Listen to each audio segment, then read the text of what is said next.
Almost forgot to put the intro in there. Almost forgot, but then didn't. Hello everyone, welcome to Inside the CCL, Season 4, Episode 2, Opening Week. And what an opening week it was. We actually had some really interesting games. A lot of development, a lot of hype. I think that it was a really good start to the season overall.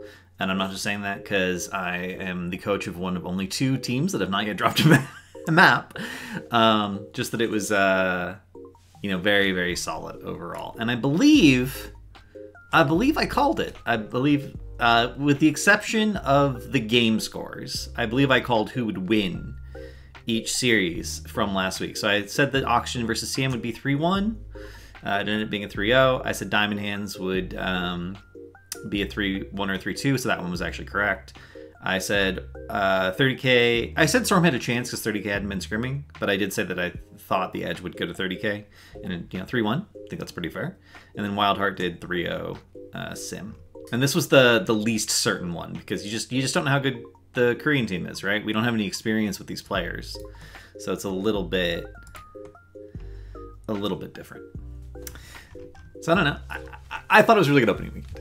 That's the takeaway, is I thought it was a really good opening weekend. Also, because someone decided to ask me a bunch of questions about coaching specifically, and my concept, my style of coaching at the 11th hour. For instance, how much time and energy do you find goes into coaching effectively? What would you change about the current map pool and lineups? But this question is actually much more difficult than it seems. Personally, I am a little bit of a perfectionist, and I really want to know everything. So, in order to answer this question, we are actually going to go on a journey together today, and I'm going to show you guys what I do when I really want to know the answer to, like, what is the best talent? Why is my player picking this talent? Okay, this is their argument for why this is good. Is this good enough? Is my player doing this correctly? Is my player doing this correctly? And you would think in a 20-minute replay, it would never take longer than 20 minutes to answer the question. It takes longer than 20 minutes to answer the question in several cases. So we'll do a little bit of that as we go along and answer these questions. So if anyone doesn't appreciate how long Inside the CCL is going to be today, blame Greffer. But starting off, Game 1, the opening game, Garden of Terror. Yasu's Emerald Wind. Did he have Cavalier Seal of Approval? Yes. Emerald Wind plus any sort of kidnap. In this case, we have the Imperious kidnap. Is actually a very old school strat. Fnatic, way back in the day, would consistently run Stitches plus Brightwing. And basically, you would gorge someone, and you would walk away, and you would use the fact that Emerald Wind dazes to act as a stun follow-up on the gorge, because it's very easy to time it out. But also, it shoves everyone away, so it's impossible for the team to save them. So it does 2 things, essentially. Emerald Wind has been used in actually other, like Genji bombing is a way where Emerald Wind was used. There's a lot of uses for Emerald Wind. It's not like it's unpickable. It's just that Blink Heal gives Brightwing something she really lacks, which is mobility. And the reason it's really important for Brightwing to have mobility is if she sees onto someone in the middle of a fight, she's gonna die. So being able to blink out is really good. So it's a very different playstyle. It's a very passive playstyle by comparison to have Emerald Wind. And your Z is actually used more as a gap closer than as a heal. And that's something you have to be cognizant of, and your entire team has to be cognizant of. So it's a little different. Thank you, Modder. I appreciate that. Good job to your team as well. You guys played well. What was Hasuab's scatter accuracy this game? So, again, for the people who don't know, I have a rule about scatters. And it's not a rule that I made up so much as a rule that exists because I looked at what was actually winning games in competitive, and I was like, the best players are capable of achieving this level of accuracy. And we're actually going to talk about what kind of scatters are what. So the first kind of scatter that is important is a stacking scatter. Hanzo isn't really trying to get a bunch of kills in the early game. That's just not how Hanzo works fundamentally as a hero. He's a hero that very much ramps up with his talents and his heroics. And he's a poke hero. And poke is something that matters more in longer fights, and the early game just doesn't have long fights, or at least it shouldn't have long fights in competitive. So it doesn't really matter. So the first kind of scatter that I always think about is actually stacking scatters, where you're just trying to hit an enemy hero to get a stack, because you want to finish your stacking ideally before level 10 as early as possible. If you finish it by like between 5 and 7 minutes is what I would consider ideal. I believe Madara currently holds the record for finishing it in 1 minute and 19 seconds in a CCL game, if I recall that correctly. But you really, it's more of a flex that you finished it that early than actually relevant. You need to finish it between 5 and 7 minutes.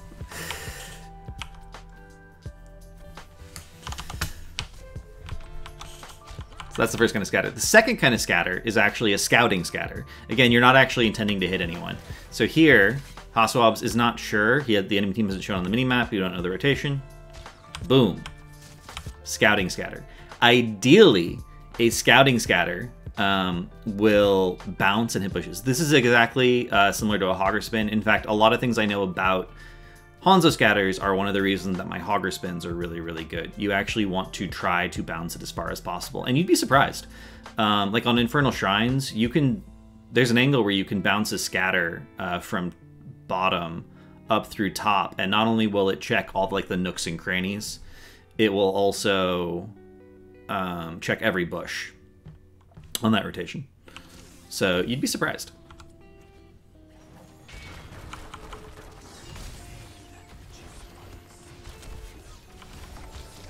So again, that was a stacking scatter. He was just looking for a stack. If it does some damage, it's whatever. This is not a stage in the game where scatter is what's going to secure you kills. So it doesn't really matter. And pretty much all the scatters in the early game are always going to be stacking scatters or scouting scatters. If you're on a camp, because you should not be using W for wave clear. This is a really important thing. W doesn't actually change the breakpoint for clearing a wave with autos and just queuing the wave. So you shouldn't W waves early. One of the major reasons that Hanzo players run out of mana is actually the W waves. You should only ever W waves if you are W4. So early game scatters like scouting, stacking, camps. That's it. And so until stacks are finished, and here we have a horrendous invade. Until stacks are finished, I actually don't really care. Like, I don't need to look at scatters until the stacks. So that makes it a little bit easier for me. All I need to know is when he finished. If he finished at a reasonable time. If he didn't finish at a reasonable time, I would have to go look through the game. Right, so you just fast forward through the replay. He's at 14 stacks right now.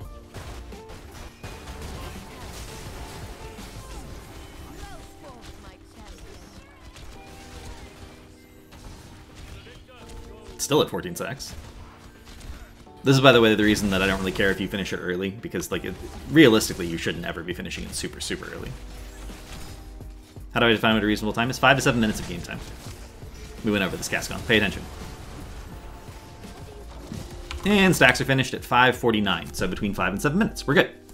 If I had a player finishing it, consistently over 7 minutes, or if I had a player finish it at 8 minutes, even in a single game, I would be very concerned. But it's never happened. Well, it hasn't happened recently. It did happen when I first started coaching Madara as Hanzo, but we all know how that ended up, so it's fine.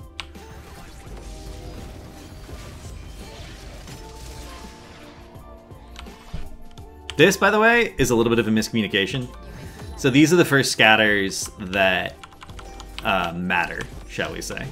So here, Hasu moves down to line up the scatter against the wall so he can get the full scatter onto Imperius. Now, here's the rule I developed after watching the top Hanzo players in HGC. Crowan, Rich, Reset, Poik, you know, all those guys. Where is that episode? That's not an episode. I literally used to be... Madara used to be on Oxygen. Like, it was... I actually do have a VOD of it, but it doesn't... So here, Hasu's trying to line up the scatter, and then, as he's lining up the scatter, and it's gonna hit... Oh, it's gonna be so good! The kidnap happens, and it actually doesn't... So I have to count that as a miss. It's technically not his fault, but by my rule I have to count the miss. And here's what counts as a hit. A hit counts if it's a team fight scatter. Now, a team fight scatter is something your tank can engage on. It doesn't count as a team fight scatter if it's just like you're throwing it out to do some damage and the target is not within range of a tank. You're not actually ever going to engage on that target. You're just trying to potentially get some poke damage. Poke scatters and team fight scatters are not the same thing. So that was a team fight scatter, and it missed. Any scatter that doesn't either kill someone or hit 5 or more arrows on the same target. And I say or more because if you go pierce, you can actually hit... I think the most scatters I ever saw on a single target was 28 in a single W because of the bounces from pierce. Exceptional situation, it was on a tight hallway on shrines. But that's unusual for obvious reasons. So that has to count as a miss. So this is our very first team fight scatter in the game. Yeah, you get 7 arrows from W1. But I'm talking about you have to hit 5 of those 7. So that missed. That counts as a hit, even though only 2 arrows hit. Or actually, I think it was 3 arrows, but he died. So deaths always count as a hit, because if they're dead, there's a chance you could have hit more arrows but didn't. But also, if it secures a kill, then it's fine. So we're at 1 and 1. I, by the way, already did this, but you guys are gonna understand. This is what I do. This is. I don't know if it does improve players' play. I don't know if I could be as good a coach without doing stuff like this and really drilling down mechanics and basics, but it's something that I really spend a lot of time on, and every player is always going to have their own problems. Sometimes mechanics are not like the major thing holding a player back. It's also down to individual heroes. Sometimes mechanics on a specific hero or something a player is struggling with. Sometimes it's a mental thing, just a mindset. So determining what I think a player's biggest problem is another aspect of coaching. It's not enough. Even if I have a solution, I have to find the problem first. Like, and that analysis can be quite difficult. And it's something I spend a lot of time thinking about it. I don't, in a lot of cases, sometimes it's ping, sometimes it is ping. Sometimes, you know what the problem is, but you need to phrase it in such a way that the player will be receptive. I know a lot of my problem is bad mental and not knowing what to do. Yeah. How to improve your overall awareness of the game, not talking about the minimap only, the fights and fast decision making. Multitasking is a lie.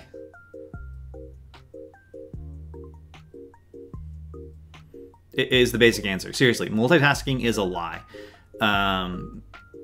People don't actually do multiple things at the same time. What they actually do is something called task switching. And the more rapidly you task switch, the more it looks like you're doing multiple things at the same time.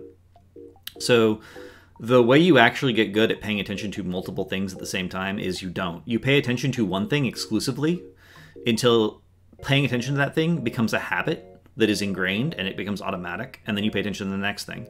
So if you want to improve your awareness, just spend a game paying attention to nothing but every stun on the enemy team. You're just trying to track every stun on the enemy team. That's all you're trying to track.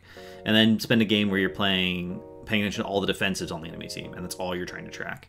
And eventually it gets to the point where once you've developed the mental habit of doing that, checking it really quickly mentally and then switching away becomes automatic and very quickly. Andrew Huberman, a doctor in neuroscience, says neuroscience exists.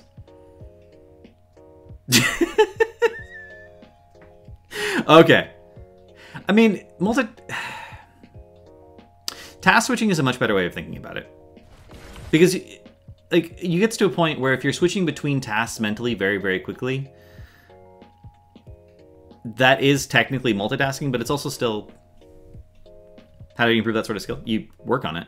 The thing about skills in general, and this is sort of the growth mindset, right? Growth mindset versus fixed mindset. A fixed mindset says I'm good at things or I'm not good at things and I'll never get better. A growth mindset says I can get better at things if I practice them. It may be difficult sometimes. Maybe there's a better way to get better at things, but there's always some way to get better, right? If you have a growth mindset, the question isn't can I get better? It's how do I get better? And you're willing to put in the work. The belief that you can get better is a huge part of actually getting better. It sounds obvious, right, when you say it like that, but it's something people struggle with. My wife is actually in education. She's a coach for other teachers, and growth versus fixed mindset is a big thing in education because there's a lot of studies and data to support the idea that growth mindset exists, and it is how we learn. But if you don't believe you can learn, you've already handicapped yourself because you've already taken away that dynamic just by believing. It's very strange.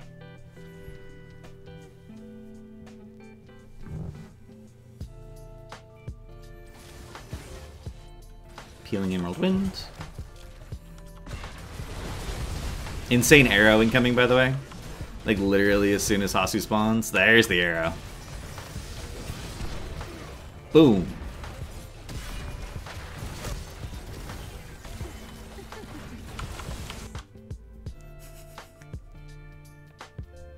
So that's a hit because it killed someone. We're now at 2-1. Not a lot of scatters this game. You really don't... There's not a lot of team fight scatters. In, like, a lot of Hanzo games. There's usually, like, maybe 20. And we can actually... You guys want to see the technology? This didn't exist, by the way, when HCC was around, so I had to count all this shit manually. Hanzo has cast Scatter Arrow 28 times this game.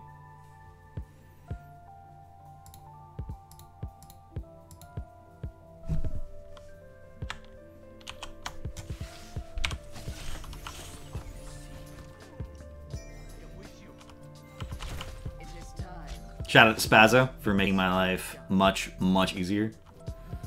Because I don't have to track all this stuff manually by typing it all into a spreadsheet anymore, which is what I used to do for HCC.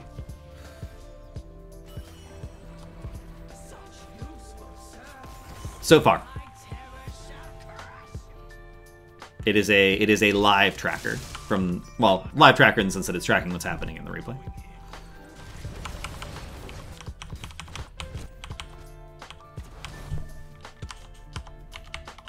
Accidentally clicked on a wall there. If you Google Spazzo's HOTS UI, it's on GitHub, but it's not as simple as just downloading it. The way Spazzo's UI works is it actually needs to reformat the replay. So you need to use the replay and use a conversion tool to convert it into a format that has the appropriate triggers, and then you can do it. It also, and also if there's a specific thing you want tracked, there actually are some open slots for most heroes that Spazzo could theoretically add that as a feature to the next version. I've actually asked Spazzo to add many, many features for my personal use.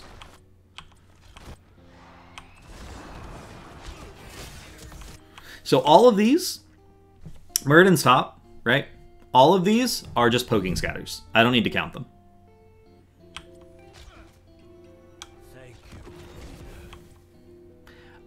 I cannot currently have it. Yeah, you can't have it live in a game. Although, I was talking to Spazzo, there is a chance that he could actually implement it for observers live, which means that I could have these stats during scrims on most maps. Tomb has a weird desync issue. Yeah. We're not talking... The actual... Like, the bar at the top, you can have that live. The replay HUD is very nice, but you can't have the super stats.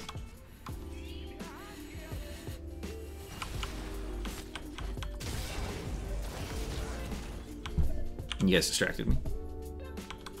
That scatter counted, so I have to check. So that's a hit. So we're at 3 hits, 1 miss.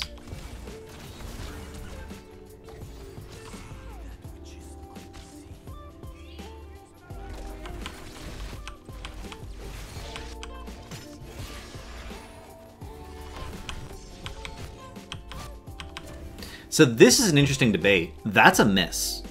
He scattered, but instead of bouncing it off the wall, he hit it directly into the stitches. It does contribute some damage, so it's not necessarily wrong to do that, but for the purposes of what I'm doing, I have to consider that a miss. So now he's at three hits, 2 misses.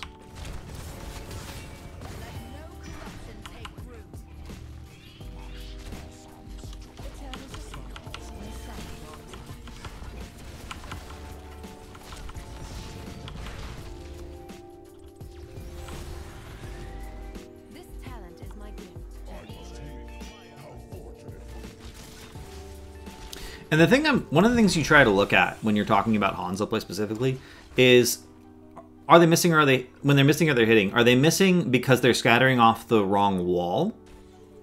Or are they missing because they're being impatient with the accuracy? Like, are they not lining it up correctly? Are they releasing it too late? Are they moving their mouse? Right? There's a lot of things you can look at. In some cases, I've had to actually have people record their Hanzo play so I can see their mouse cursor moving. And I can sort of identify, okay, the way you're moving your mouse as you line up your scatters is what's causing your problem, right? There's a lot of things that can actually go wrong with Hanzo scatters. And it's not, sometimes you have to change your cast mode. The 2 best Hanzo players in the world, in my opinion, one of them played quick cast and one of them played on release. So it's not necessarily that you can't have the same level of accuracy with like on release, but you do frequently have to adjust the way you're thinking about the scatter if you're playing on release. On release, you're more likely to be accurate, but you're also more likely to be slower, so it's a much slower playstyle. With quick cast, you can actually be more aggressive, but your mouse movement has to be very, very precise, and you have to think about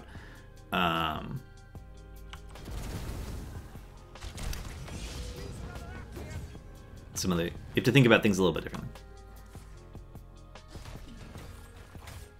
He switched to off. That doesn't count. He started out playing on release. Oh, unless you're talking about reset. Are you talking about reset? Cascon has a different opinion of who the best Hanzo player was. So that was a hit, right? And the reason that that's a hit, and one of the reasons that Pierce was sort of meta,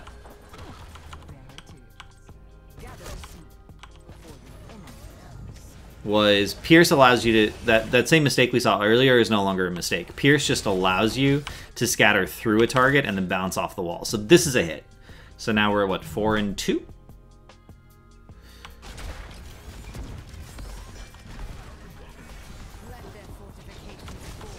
That's a miss. 4 and 3. And he's dead, so I don't have to count anymore.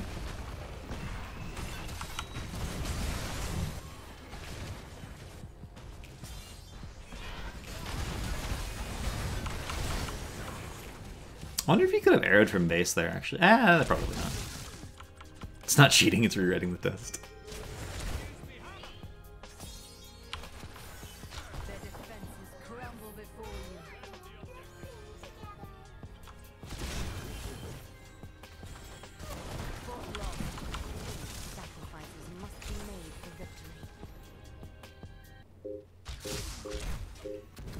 That was a scouting scatter. I don't have to count that. That was a bad scatter. You shouldn't be scattering like that. He's scattering to help clear the camp. W doesn't change wave clear breakpoints, but can change camp clear breakpoints. But it's actually still not a good use of mana in the majority of cases.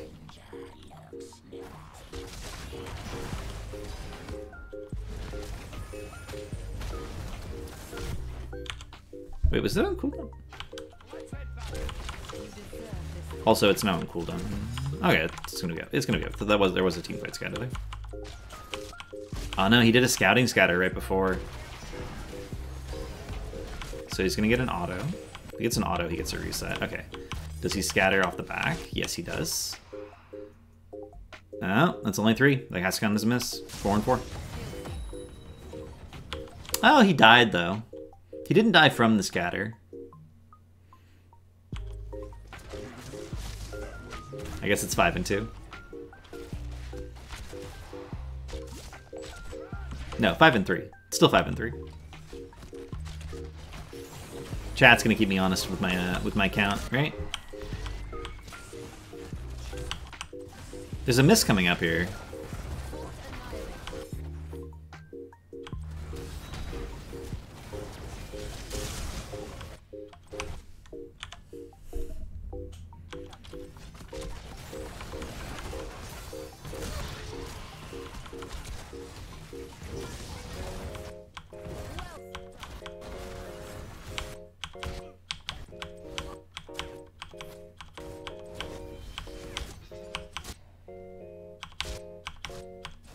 Only 3, that's a miss. 5 and 4. You had best be ready to gather another seed, heroes. That was a scouting scatter. That doesn't count.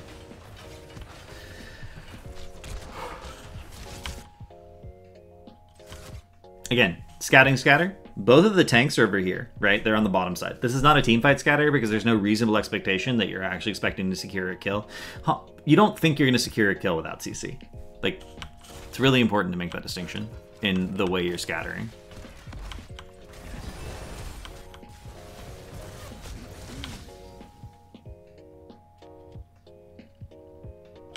That's a miss. 5 and 5.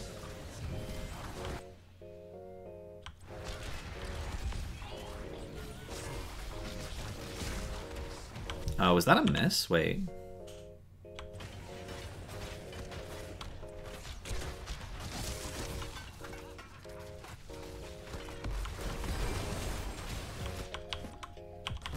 He should be able to hit this, right? Yeah, okay, that was a hit. 1, 2, yeah, that's a hit. That's 5. But then this top one was a miss.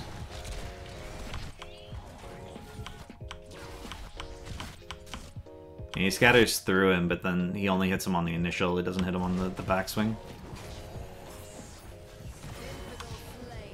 That's 6 and 5. That's a miss. 6 and 6. That's a hit. 7 and 6. That's a scouting scatter. That doesn't count.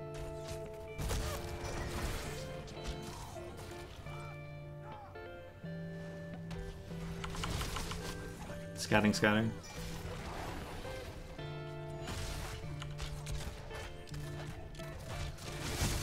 That was supposed to be a scouting scatter, but that was a really bad scatter.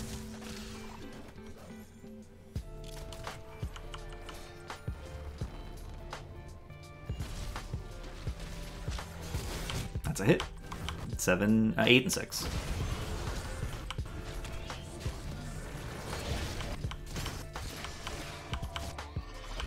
It's a hit. 9 and 6.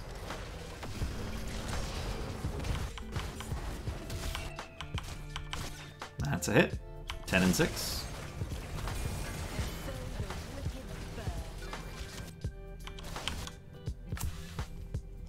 I'm reasonably certain that missed. Yeah, 10 and 7.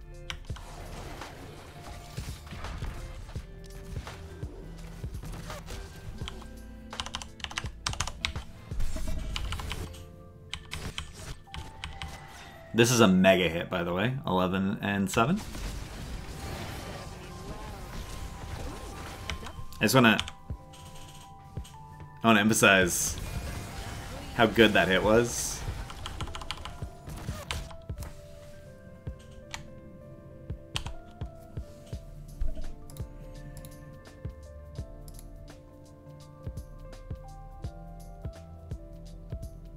Scatter arrow damage. Attack, Stormbow. Where's scatter damage? Ah, come on. I know you're in here somewhere. Here, scatter arrow damage, 2 heroes. 17,925.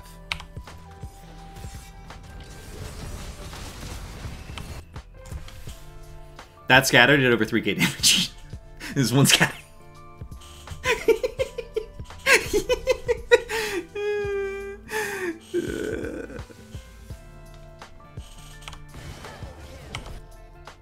Okay, we're all clear that that a good scatter does a lot of damage. We're all clear on this now? Okay. This is why I care, by the way, about whether or not scatters are hitting, because this is the kind of damage scatter can do if you're actually hitting them.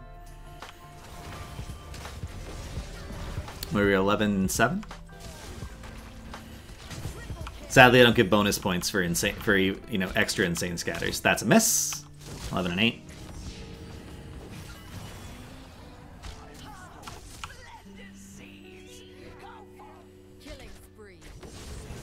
No one's alive, so it's really easy to count scatters now. No, I counted that one. It missed. That was the 11-8.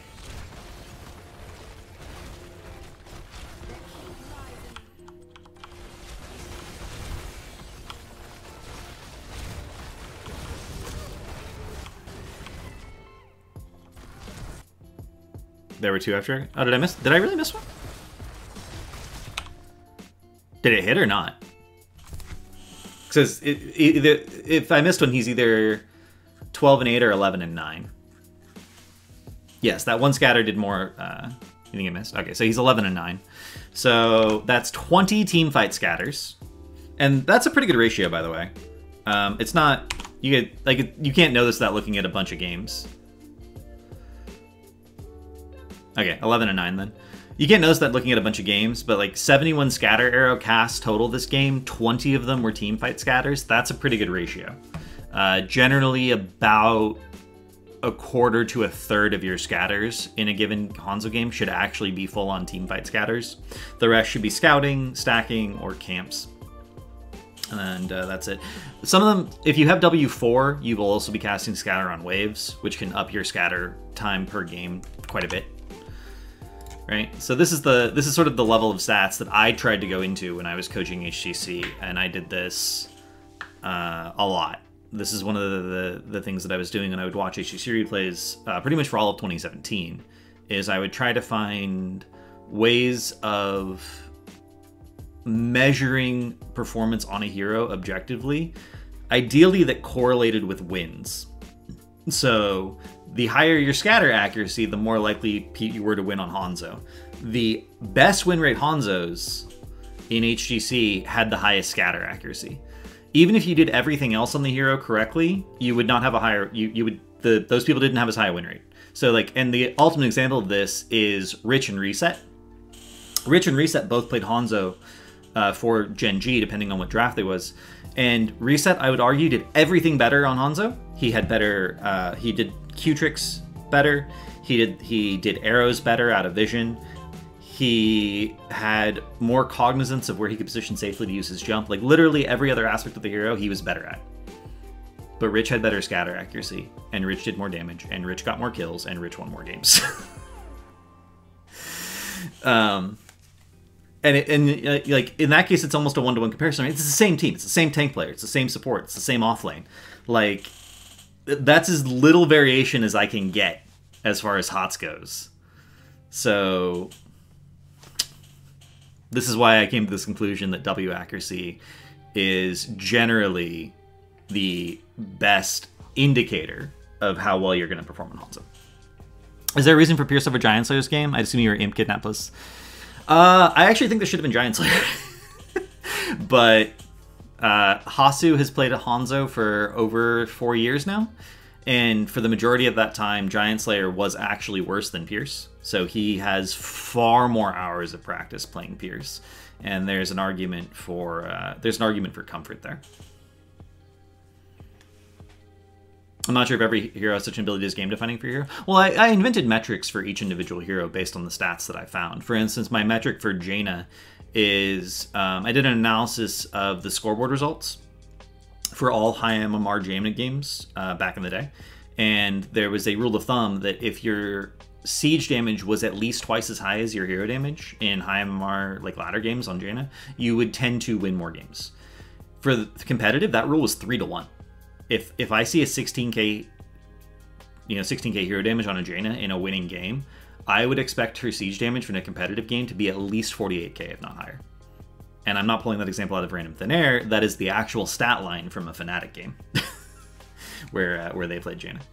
Have you considered Rich might have inted when Reset was on Hanzo to make himself look better? I have not considered that, no.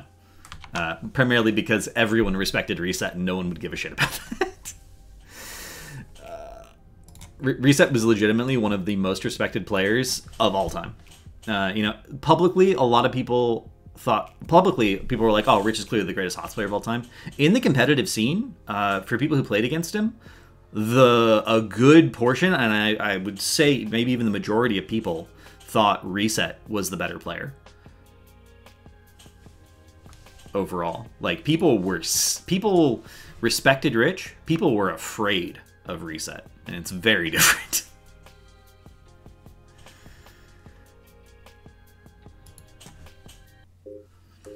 20 scatters with 11 hits. 55% accuracy. So Reset, Rich, and Poik all had 70% accuracy or higher in pretty much all games that they played. And in many cases, they had games where they were over 90%. Their average was about 80% accuracy. So is Hasu's accuracy on W a little too low for my liking? Yeah.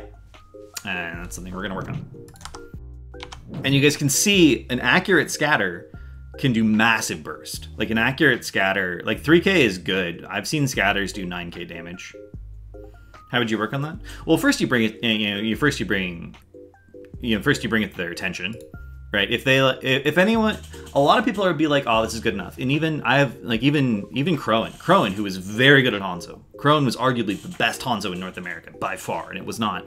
Like, especially when Son quit, the second place was not close to Crowan. Crowan went to MSB feeling like he was pretty good at Hanzo, and then he saw Poik and Rich and Reset play Hanzo, and Crowan was like, oh my god, I settled. I thought I was good enough at Hanzo, so I didn't have to practice him as hard, and I was wrong. And he got... So a lot of people are like, I'm good enough at this. And really all it takes is someone else being like, you could be better. And they're like, you're right, I could be better. What do I think about Psalm? I think Psalm was insane. Like, everyone just thinks Psalm was insane. So that was a deep dive. The deep dive on Hanzo. How I developed the methodology for that... Yes, Madara's actually has a game in CCL where I believe he had an 85% W accuracy. That is very impressive. This game looked 1 from the draft, no follow-up for hook besides Blaze Stun equals easy to win. So this needed to be mind control, actually. It is, so there has been no competitive game of Stitches played in HGC where there was not a follow-up CC to hook. The one game that was close to counting was a game of Poik on Tracer where he would bomb people during the hook and they would die before the Malf route hit. But Malf was still there, he still existed. It's just that the follow-up wasn't technically needed because the person died before they even got. But A, that's Poik on old Tracer, and B, they still had a follow-up CC. So, your offlaner is not with the foreman. If you put your follow-up CC on the offlane, that means that the only hook follow-up that exists is in full-on 5v5s. You will never get picks from hook. If you can never get picks from hook, you should not have picked Stitches. Like, you will never... it's just not good. Do you think Bile would have been a better ult this game? From a viewer's perspective, it definitely looked like Stitches struggled taking part in fights, and it did not look like Gorge led to a significant amount of picks. I honestly don't think it mattered. Bile probably would have been better into the triple melee, but at the same time, I think the draft was fundamentally flawed. What was the idea behind CM's draft? It seems like their only follow-ups record placed on Silence Era. Were they forced into the slackest seat of the draft order, or was it just not the best draft? I mean, it's... They weren't forced into it, right? They last picked the Stitches. I just think that they don't respect... that Stitches needs follow-up CC. Like, it's not like a cute optional thing for a Stitches draft. You need follow-up CC. Still have sort of been mind control, and that would have fixed it a little bit post-10, but that's a very long cooldown. But on the other hand, I say that, people used to run comps where Brightwing was the follow-up CC with Emerald Wind, and you just killed someone every 60 seconds with the Emerald Wind Gorge combo, right? So it's fine if you actually solve the problem.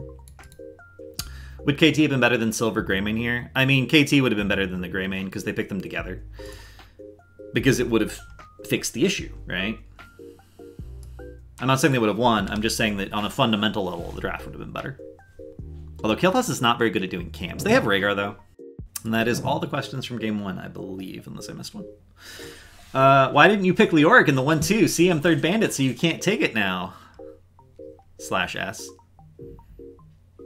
Thank you for that feedback, Cascon. Next time we'll pick Leoric. Leoric is a very punishable pick early, for anyone who's curious. There are a number of heroes he matches up very, very poorly into, including Tychus, Hanzo, Hammer, Sylvanas. A lot of very meta heroes that Leoric matches up very poorly into. So if you pick Leoric early, you deserve to be punished. Which is why we don't pick it early, ideally. Would armor at level 4 for Yrel be a better support talent for Kerrigan? Discuss the options. So this was actually when armor used to stack with itself. So armor used to be almost the meta talent on Yrel 4, and basically you would just E on your team on cooldown. Why did Auction early pick it then? Look. So we early picked it in Masters Clash before this set, and I disagreed with it then, and team said they wanted to try it, so team tried it, and team now agrees with me. That's all I gotta say. Would armor level 4 Yrel be a better support talent for Kerrigan? So giving armor to Kerrigan can really help her, but you have to think about what that means. It means Yrel is Eing onto the Kerrigan, and it's not Eing onto the backline and knocking people into Kerrigan's range so she can combo. Yrel's stun actually is long enough for someone who's paying attention as a Kerrigan player to guarantee a combo off of it, especially with Ultralisk. So if you wanted to play a very front-to-back style, armor on Yrel could be very good with the Kerrigan, but the way we played it, where we were doing aggressive ease into the backline to knock people towards the Kerrigan, it wouldn't have done anything. Whereas Hand of Freedom actually does help with that playstyle. So you really have to... and a lot of people sort of crutch on Yrel's 4. They get used to having the movement speed on demand. So they put themselves in sticky situations that could get sticky, and then they're like, oh, this is bad, and they use Hand of Freedom to get out. And the reason that's critical is that Yrel is only a high-impact hero if you're very aggressive with her, even in laning situations, even in the 1v1. In order for Yrel to be good, you have to be very, very aggressive with her, to the point of, oh, I had almost died, but I didn't. Like, over and over and over again, all game long. You need to run it down. And Hand of Freedom helps you fix when you make a mistake in the process of running it down and not die. So a lot of people are very, very... reliant on Hand of Freedom. So asking them to pick a game where they don't take Hand of Freedom and to play a different style of Yrel actually requires a substantial amount of practice because a lot of things have to change. So I'm not saying you shouldn't pick other Yrel level 4s. In fact, I think the heal is pretty good. I actually have a super secret comp that I think might be viable and competitive. I've never seen it, but it's definitely something that I played with friends and it works very well. It's a solo support Yrel with Medivh. And a Yrel with D on 4 and 16 actually has the same level of sustain healing as like some of the average sustain supports. But you also end up with a bunch of wave clear in your support slot for a Medivh comp. Big brain. Cav leaking drafts, frick. I mean, if another team wants to run that comp and then win with it, I would appreciate it, because if you guys can make it look good, Oxygen might be like, oh, Cavs drafts might not be insane. This might actually work. I'd appreciate that. Drafting it this weekend. Legacy, thank you. Thank you so much. I appreciate it. Tyrael 13, why Law and Order? Masquerade always goes Law and Order. And that's all I got. Masquerade thinks Law and Order is the pick at 13. There's a practice argument here, whereas Law and Order is always going to be good, whereas the other two talents are dependent on comps and talent choices. However, one of the best, literally one of the best talents in the entire game into a Johanna is Holy Ground. Johanna, when she steps up, she's really dependent on being able to hit her unstoppable and walk away to sort of avoid any potential counter swing onto her. Yeah, if you Holy Ground a Joe, you can't unstoppable terrain. It doesn't work that way. A Johanna that gets Holy Grounded is stuck unless she's Falling Sword. So specifically in for the Joe Tyrael matchup, you should basically always go Holy Ground. So I really don't like that Masquerade doesn't tech his talents on Tyrael. He always goes Law and Order. And honestly, I went through the same process for Law and Order that I did with Scatter. I was like, when is it going to get value? What did it do? and it doesn't do a lot. Law and Order is not a very good talent. Maybe in a different build. Maybe. Technically, Hogger can't unstoppable actual terrain either. Holy Ground isn't actual terrain. Things being flagged as terrain is actually a little bit of a problem. For instance, there was a period of Nazeebo's development where he was... Zombie Wall was flagged as actual terrain. And I actually found out the reason that they changed it in his rework recently was because Johanna could not Falling Sword out of Zombie Wall, and it caused a lot of confusion. What do I think of Tyrael's talents? Oxygen versus CM Game 3. So this is AA Tyrael, with the Divine Vigor, the Purge Evil, the Burning Halo, Sword of Justice, so you can sword hole in and out. And I'm going to be honest, guys, I need to do a deep dive into whether these talents are good. Specifically in the tanking slot. I have heard Benny's argument for why he thinks they're good, and this is something that I think is really important as a coach, going back to how much effort it is. I think it's really important to be very respectful when a player believes something is good, and to give them a chance to present their argument and then go over the stats with them. So currently, Benny thinks this is good, and I'm doing the work, right? I'm doing the work with Spaz's UI, with my own stat tracking techniques to be like, is this generating value in a game versus the value would have been generated by other talents? And it can actually be, and it's a lot of work. It can actually be quite a bit of work, but I'm willing to do it. I don't have enough games. I need a few more games of it to tell you guys for certain if it got value. There are obviously always going to be situations where the talent's going to look really good. Like, it's going to... you're going to dive someone... Because AA Tyrael can theoretically kill a squishy by himself if he dives the backline. So there's always going to be games where you dove the backline, you got a kill, and you're like, that's really good. And that situation was really good. But the question is, would that situation have happened, or would it even have been necessary to secure the kill? No, W1 is never the pick. If you're you should always go either Justice for All. And Justice for All is really good versus poke, but it's also a really good anti-wave clear talent. So you actually W your waves to prevent the enemy team from slowing them down. It's also why Tyrael is one of the best picks into Johanna, because the thing that Johanna offers to her team is more wave clear. So by slowing down the enemy team's wave clear, Justice for All sort of counters Joe in more than one way. Holy Ground counters Joe. Justice for All counters Condemn. A lot of good things. If you're gonna go more of a bruisery Tyrael, you should be going Ardent Restoration in the majority of cases. And in this case, we were Justice for All, I assume, Benny can correct me, but I assume because we were into Lunara, and Justice for All is extremely good versus poke damage, so it wasn't about the wave clear in this particular case. And I agree with him. You should go Justice for All versus this comp, regardless of what the rest of the build is.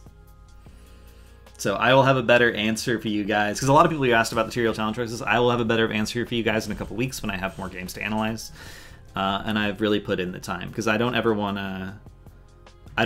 to say I don't think this is good without doing a lot of work. At 1534, does this Tyrael build secure the kill? Yeah, there was actually a point when Justice for All was 100% instead of its current 75%. Offlane Tyrael actually hard countered Dahaka because Dahaka could not clear the wave into Tyrael, because the W does basically just as much damage as the shield did. So, and shield has a shorter cooldown than Dahaka W did. So Dahaka literally couldn't clear waves into Tyrael. It was hilarious. That didn't last very long, but there was a brief period during HUCA where offlane Tyrael hard countered Dahaka because it made it impossible for him to clear waves. Like, literally impossible. You actually could not clear waves. It was pretty good. 1534.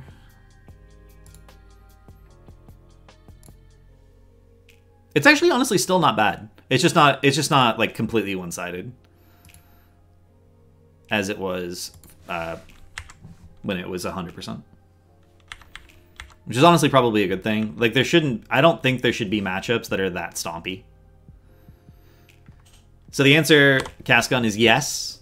Bad Benny's build did secure the kill here. Ultralist probably would have lived because the auto wouldn't have killed him, and Banana could have either zoomed him out or healed him before the next auto would have come out. And it actually, I think the overkill was like 67 or something.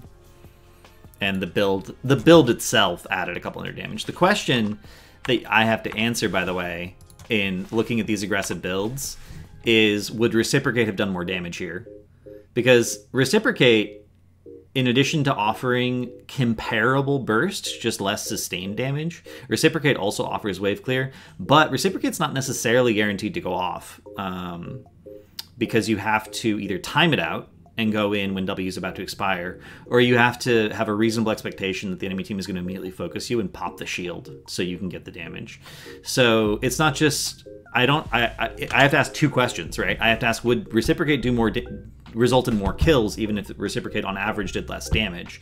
And then I have to ask, would Swift Ret result in more damage if it was constantly cast on Nick? And is the positioning that Tyrael is taking allowing Nick to do more damage? Like, if he gets a body block for 3 seconds because of his ability to play aggressively, safely, because of Sword of Justice, his damage isn't very relevant there. But would that body block have needed to exist if Nick got 2 more autos out faster because of the way Swift Ret works? So this is actually a very complicated question. And I'm willing to believe that there are drafts where I've seen it enough now that I'm willing to believe that there are definitely builds where auto attack Tyrael may actually be better. This game, Swift Ret, I think would have been better because of auto attack Cassia. The way auto attack Cassia ramps with attack speed is spooky. And autos don't really miss. So one of the Mayev's big safety factors is the fact that she can dodge skill shots and stuff. If you D an auto, it's whatever. Like, you're just gonna get autoed again. But I'm not gonna share my full analysis of that game on stream, because I don't want people to know exactly where I decided the breakpoint was for the when those talents are good and when they're not.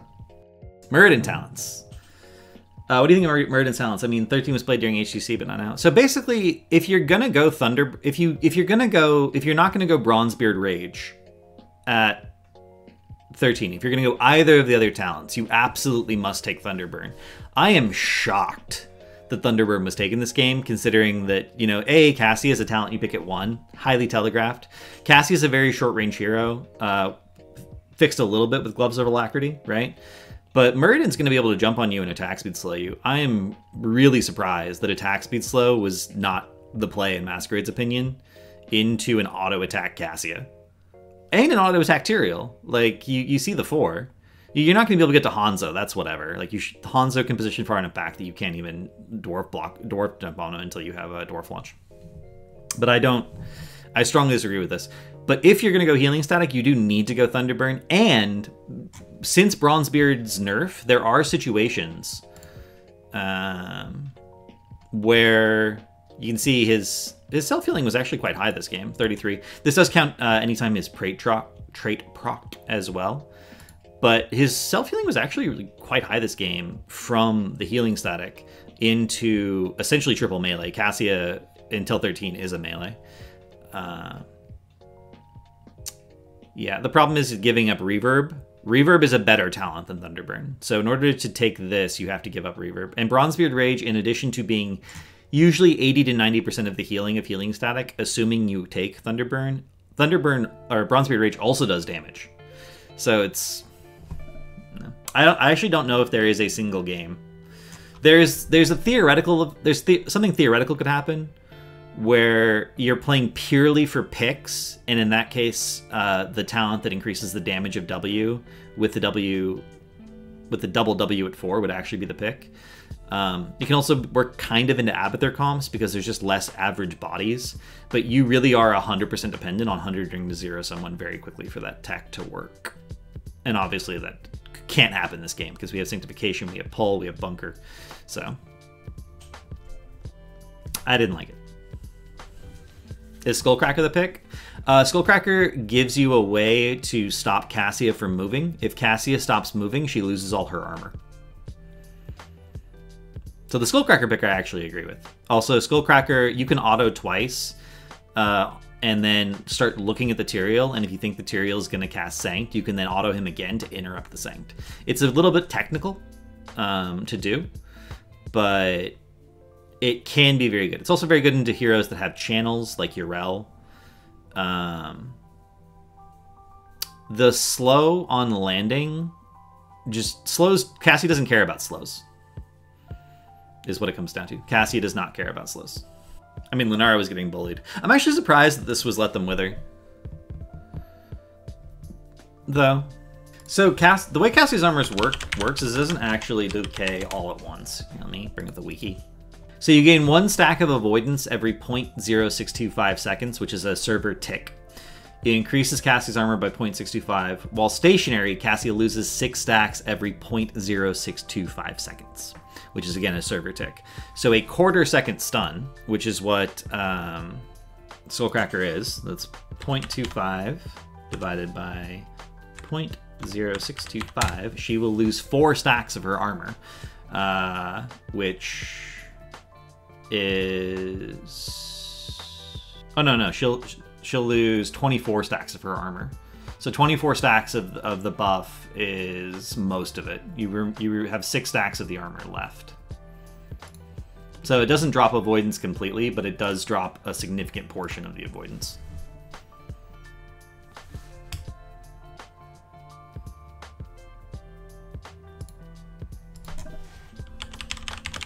And I believe there is a grace period that has to be accounted for as well. Is there a grace period? Oh yeah. After remaining stationary for 3/4 of a second. So it slightly increases the odds that the stacks will drop, essentially. And they really don't have a lot to force. Like Drag and Murden Stormbolt are the only things that will actually guarantee that the armor stops. And Drag will only guarantee it if Dahaka drags her and then doesn't move.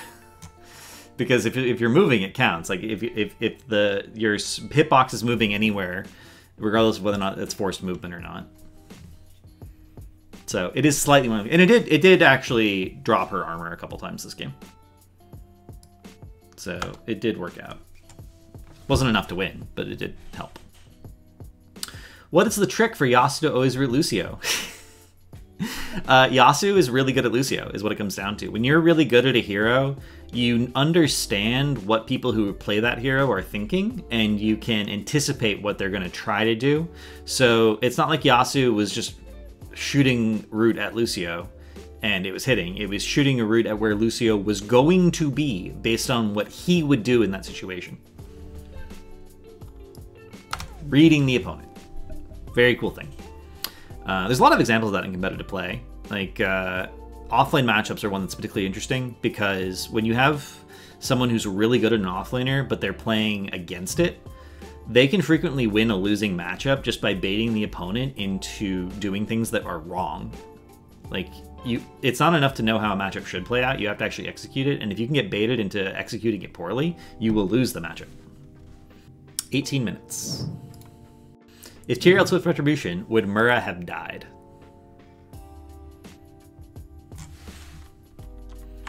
So basically, can we run down Murden if we Swift Ret this? So see how we almost catch up? The problem is we don't have any additional CC, so I think the answer is no. Even if we caught up to him, we couldn't have actually prevented him from going into the gate. Yeah, I don't think it mattered. Ping diff or what? Okay, so for those of you who don't know, we played CCM in Masters Clash right before this, and we got 0-2'd by them, and then we 3-0'd them in CCL. And obviously part of the difference is the NA versus EU ping. I'm not going to say it's only the ping difference, but what I will say is that we've been practicing on NA. Hasu has switched to playing both a combination of EU and NASL. All of our scrims are on NA unless we literally can't find anyone else to scrim against in a given block that we want to fill. So we will scrim EU teams if that is the case, but we try to only scrim on NA ping. And there's a huge factor of practice. And this is something that I had to deal with when I was coaching GFE during HGC. because during HGC, NA had 2 servers. There was a West server and a Central server, and I believe 3 teams were West and 5 teams were Central. So based on what team you were playing that weekend, whatever team was the home team got to play on their server. So if you were playing against a West team and they were home, you would have to play against them on West ping. Now, if you're in, northeastern Canada, your ping to West can be as high as 80, maybe 100 on a bad day. And you're playing against people who have a ping of 5 in some cases, legitimately. All of Tempo Storm, one of the conditions for Tempo Storm's roster, who was trying to be very, very competitive and play like the Koreans, as they put it, everyone had to move to LA so that they could be right next to the West server. So on GFE, we would actually practice every week. We would be I remember Kier told me once that he was playing HC on 60 ping and didn't even feel like it was low. Blows my mind. Yeah, like and being on 1 ping, even a bad ping can be worked around. Right? As long as it's consistent. Because there's a bunch of things, like combos for abilities, like Kerrigan combo. Kerrigan combo on ping, on high ping versus low ping is different. The rhythm at which you hit the buttons is completely different. Hogger DQ, it's different on ping, and I've had to experience that myself recently because I've been playing a few games on EU, because Qs pop in the mornings in NA for me when on EU. So we've been playing on NA ping. I'm not going to say the ping difference was what mattered. I think it's the practice that mattered.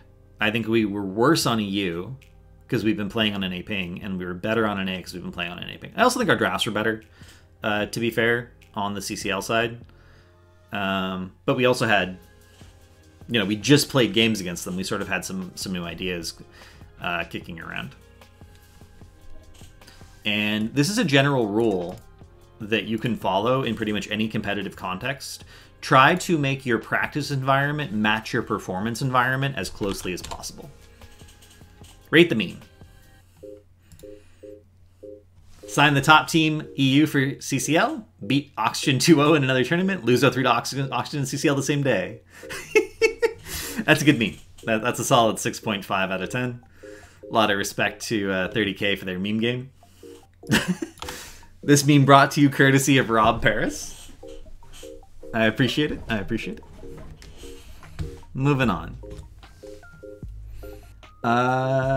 Granite Gaming versus Diamond Hands. Game 1. Also Garden of Terror. Garden of Terror popular this season. I don't know. Why not E at 13 for Zool if they are going to draft for the combo with Stukov? Dun dun dun. Mortal Wound. Basically, Echoes of Death gives you a lot more potential Mortal Wound value. And into double Ancestral, Mortal Wound is pretty much the only answer they have in their whole comp, to be honest. If Ancestral gets off, they need to Healing Reduce it. Healing Reduce didn't factor in very much in this game, to be fair. So it's quite possible that the route would have been better to play for the picks. But theoretically, Mortal Wound should have won the 5v5s. The problem was just that Gust absolutely destroyed them. So why not Q at 4 then? Q at 4 really only gives you the CDR, right? Bruiser.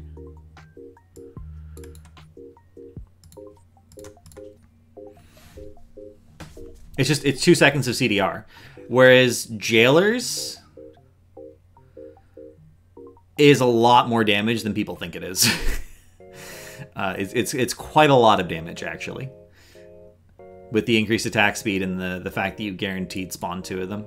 You can make an argument, though, for full Q build into that comp, and I actually wouldn't even hate it. I would actually argue that full Q build is arguably the best poke comp, or the best... If your win condition is poking the enemy team out, I think that full Q build is actually the best build with Zool. But most teams don't like to play poke, and certainly if you have a Maev, your win condition is not poke. Your win condition is just destroying everyone. And the anti-heal works the best at the destroying everyone.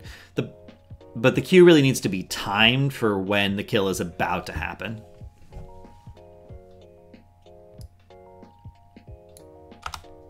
Poison Nova? Really? Yeah. I don't like Poison Nova, guys. Alex the Progy, I think, used to say that your role as Zul when you're in a team fight as Zul is to run into the middle of the enemy team and die, but if you get Poison Nova off first, you won. That means you have to literally run into the middle of the team, because if Poison Nova is too far away from the target, it's really easy to dodge. It's really, really, really easy to dodge. But if you're literally in the middle of the team and willing to die to get the position, and you actually hit all 5 people with Poison Nova, you can actually win fights doing that, but you have to be willing to die for it. And Notori was not willing to die for it. Notori's positioning was what you would normally expect from a relatively immobile hero like Zul. It was very conservative. He was just trying to hover around mounted and you know, get a root on a target, get a follow-up root on someone else, someone else had already CC'd. Which is how you play Zul when you have mages and you're playing for sort of a macro win con. But you need to int to get value out of Poison Nova.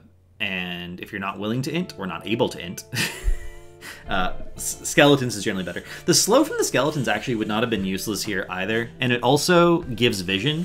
Like, you can cast Skeletons on the side of a fight that you expect to get flanked from. And not only does that slow down the flank, it gives vision of the flank, so that you aren't as likely to get caught in a really bad gust angle and get gusted into a wall, which is how Notori died in the level 20 team fight. Not exactly a random example. This clip is going to force me to talk about animation locking, if I recall correctly. It's alright. Watch the Dahaka. Jump. Jump. And boom. So all of Dahaka's abilities have a significant delay on them. Isolation, tongue. But a lot of heroes have animations tied to their abilities that the animation must finish before any other commands that are input will function. Which means for a brief window, if you know the animation timings of abilities, you know exactly where someone is going to be and they will be unable to move or dodge. This is called animation locking. So when you lock yourself into an animation, you're a free target. Good examples of this include Illidan. Both Q and W on Illidan animation lock him, and in fact, EU was the region that invented the Dahaka versus Illidan tech, where they would tongue Illidan on. They would save tongue until Illidan cast either Q or W, and then they would tongue where Illidan was going to be, and they knew where he was going to be, and they knew he would be unable to dodge it because of the animation lock. So throughout this game, Unaverted has just been double jumping. And Wubby recognized that he was double jumping and just started... He just tongued him. Like, you know exactly where someone's going to be. Like, you just tongue them. It's not rocket science. Yeah. Wubby was very good at stuff like this, by the way. Like, very, very good at stuff like this. Wubby would hit stuns that looked like they were thrown in some cases before the target was even, like, there. And then they would suddenly hit and people would be like, oh, Wubby's so lucky. No, he's not. It's not luck. And one of the things I always look at, I mean, we haven't had a new hero in 2 years, right? Hogger came out in 2020. But one of the things, once I learned that, one of the things I always look at now when a new hero comes out is, what are the animation times? Things at this level are never like, oh, sometimes things are lucky. I've seen some lucky things happen. But that one wasn't luck.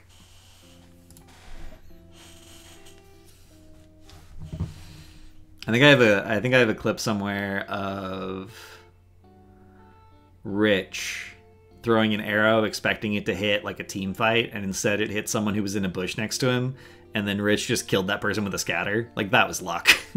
Rich did not know, because you go into the replay and you look at his camera's over the fight, and he threw the arrow at the fight. Like, no. I noticed Breeze taking Hold Your Ground and Joe, which I think is generally considered not great. Do we think this is a matter of working off of old assumptions about talents or a tech pick? Do you expect you to avoid dogmatic following of the current meta assessment?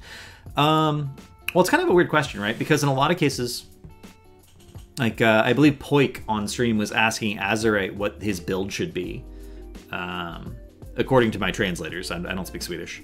and all of their columns are in Swedish. But like Poik is, you know, asking Azerite what the build would be. So if Poik makes an off-meta choice talent-wise, it's actually Azerite's off-meta pick. It's not Poik's off-meta pick. Poik may well have a different opinion if he looked into it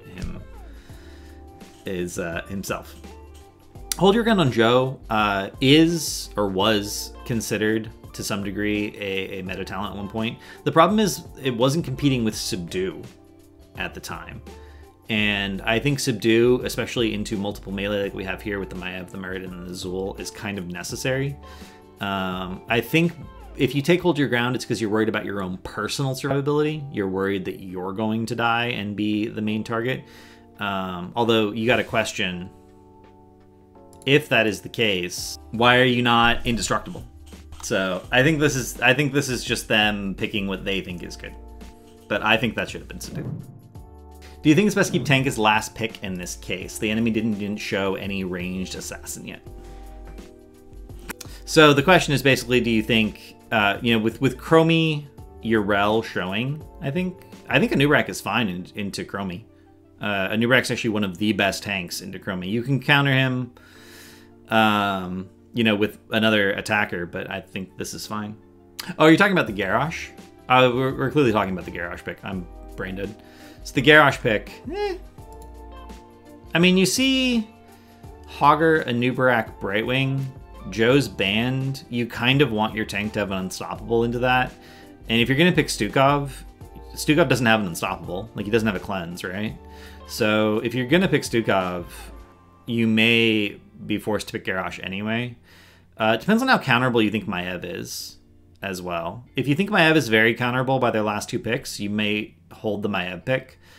I think one could make an argument that you hold support for last pick here, actually. Pick Garrosh, Maiev, and then pick the support that will most enable that comp to kill someone on this team. Which maybe even be Anna. Like, except for Falstad Gust, if this draft had gone exactly the same way, Anna could have been really good here. Although I don't know if Smexy could play Anna on ping. I think you could make an argument for... I don't believe Breeze ever played Garrosh and NA ping before the batch. No. What is the state of Garrosh level 1 talents? Do Big Throw do more than QCDR here? So QCDR is a fishing talent. You basically play as a wall tank and you try to Q people, and then if you hit the Q, you immediately indom and run at them and throw them in. Bigger Throw is generally better if you think you are going to be able to walk up to people, or people are going to walk up to you. For example, a Nubrak ease in. And then you throw them, because it creates a little more distance and does a little more damage for those style of picks. You also have a lot of vision tools. I do think whenever you have a Maiev, the fishing style of Garrosh is better, because Maiev is a better flanker than you are, so you should be playing frontline, and the Maiev should be flanking. That's how Lockdown always played with his Garrosh in HGC, and I think Lockdown was the best Maiev ever. So, in general, I don't think there's a strong agreement about if one level 1 on Garrosh is always the strongest possible pick. I think it is always a little bit draft dependent, and not just the enemy team's draft, but your draft. I don't know, I clicked away from that game. There was one more question about the Maiev 16. Armored Assault. Well, Maiev has positive armor of any kind. All physical damage dealt increased by 25%. This was the meta during HGC. It also increases the damage from Blade Dance. So you pop Naishas, you get a bunch of Q resets, you're autoing in between Qs, and you get the Blade Dance damage. Blade Dance has a range of 3, I believe, so you have to be really in close, and it does a lot. It probably would not produce the most damage in this game, and it probably wasn't the right build for this game. It's not that the build is currently bad, it's just that in most cases, assuming you're actually hitting massive Q resets, it's generally worse than a lot of the other options at 16 in terms of pure throughput. Breeze getting attacked here. He's in a so this is from the he's trying cast. to get out, but he's a slow, lumbering, stupid orc, and he can't get away. No control performs best, not when ping-ponging between different enemy heroes, but when used on a single target. So that's Grubby saying no control performance best when used on a single target rather than ping-pong between multiple heroes. So it's not that it's right or wrong per se. Basically, no control will do a lot of damage to a single target. And frequently, if you've already done a bunch of damage as Hogger, everything else is on cooldown. If someone's running away and you can finish them, you can no control purely as a gap closer. So I think what Grubby's saying there is, if the team is really spread out and you're just bouncing back and forth between 2 or 3 people, but you're only on each of them for like a couple ticks of E, that's bad. And that is bad. That's not how you should be using no control. But no control has a lot of versatility in its optimal use cases. So A, if the enemy team is clumped, it will do a ton of damage. I have a clip. Oh, I have a clip. Wait. I will show you guys an ideal, oh my god, they all clumped. No control. So I'm at 28,377 hero damage before the no control. Right? 28377. I'm right. So I'm actually bouncing between them all here, but because they're all clumped up on each other, the bounces are hitting all of them continuously.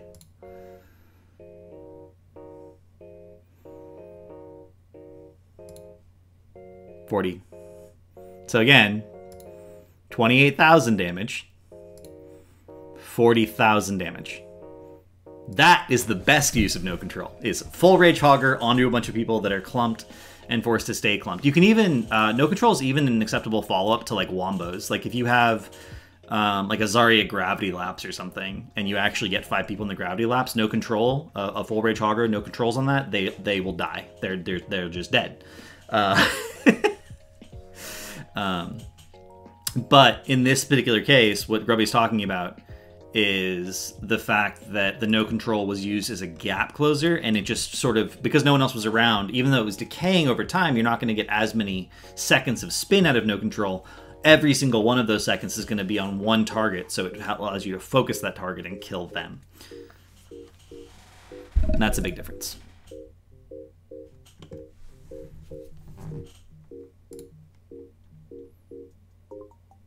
Yeah, if your no control has like only even like 60% uptime on targets when you hit it, you shouldn't have hit no control. You're aiming for anywhere from 70 to 100% uptime on the spin actually hitting heroes, and ideally at full rage, unless you're purely using it as a gap closer or a chase tool. So a single no control there, when he had nothing else that would allow him to close the gap, that was fine. So Poik went static shield at 4. Is Falstead W4 an anti-Genji tech, or why does he pick it? It doesn't really help you versus Genji because you can break it, but there was a time when people would actually pick W4 to force Zera to waste a blink getting away to break it, and it actually gave you enough shield to not die to Zera gank. So I think that may be the logic. I think Poik may literally be experimenting to see if that's good enough, if that will actually help him live. Spoiler, it doesn't. But yes, that is the thinking, is a lot of ganking heroes, the burst heal, quote unquote, from static shield is better. However, with the way updraft currently works, you should be going updraft if you're really worried about dying in lane. And just every time you base E, because the shield becomes permanent, and that's even better than going static shield. So that used to be a tech. I think that tech is not as good as it was when it was a tech in the latter half of HGC 2018. And I think updraft is actually substantially better now. You will have to back slightly more often, but backing is, you clear a wave and then you back. You're not going to miss that lane. You're not being asked to double soak as a global most of the time.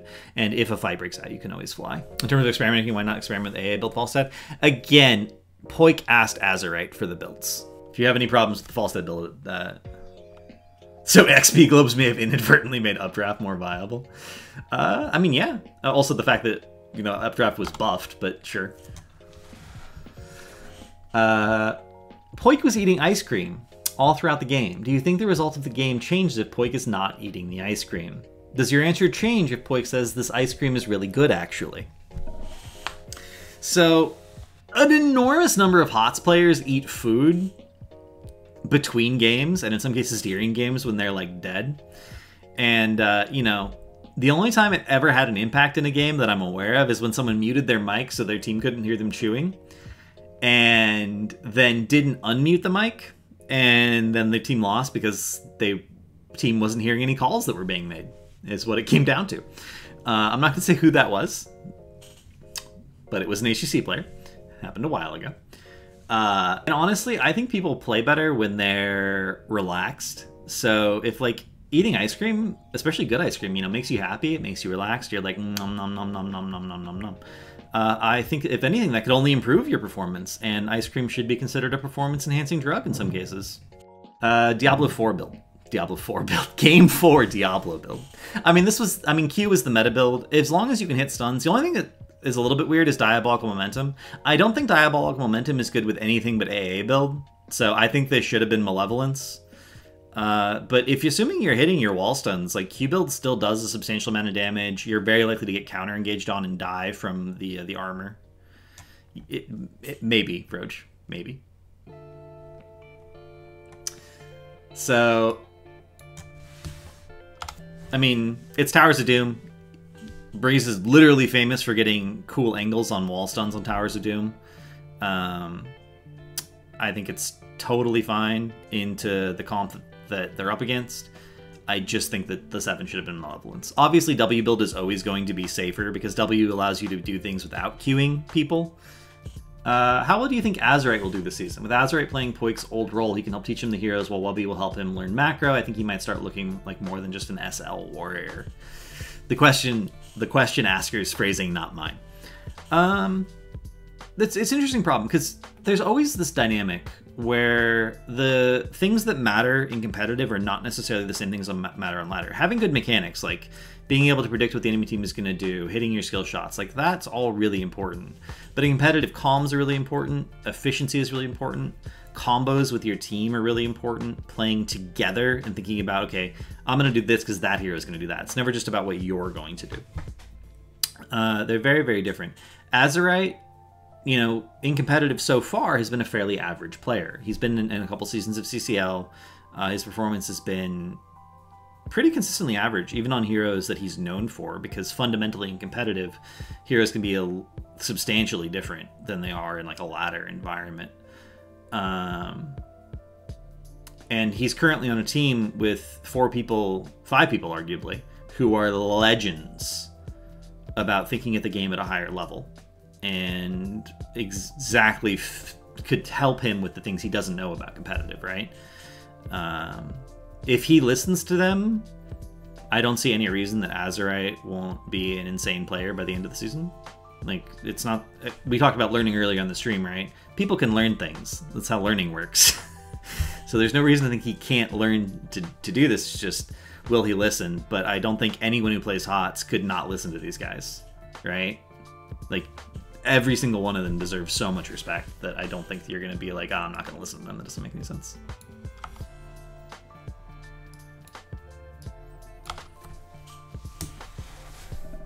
Despite the final results of the series, it looked like there were lots of moments from brilliance from the Granite Gaming roster. If you had to estimate their current power versus their potential, where would you rate Granatic? Cute. As far as I know, this is the first time they played on NA Ping. I think they warmed up in SL. I think someone told me that they were playing SL before their match. And as we talked about with the Auction versus Chili Mountain game, your practice environment really should match your performance environment as closely as possible. So if this is the first time they've ever played on NA Ping and they were that good,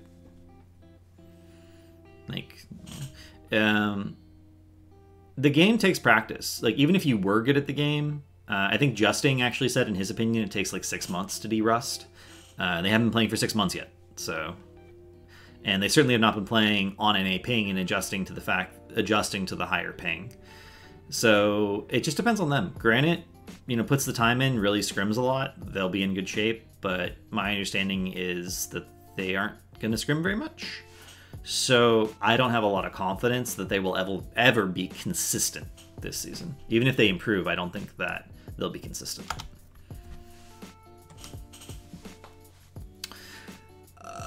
How good would Nova have been for Storm?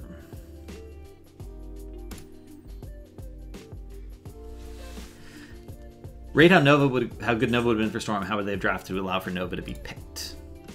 So for those of you who don't know, CPOGX actually does play a fair amount of Nova, and a good Nova can use Holo Decoy to actually block hooks.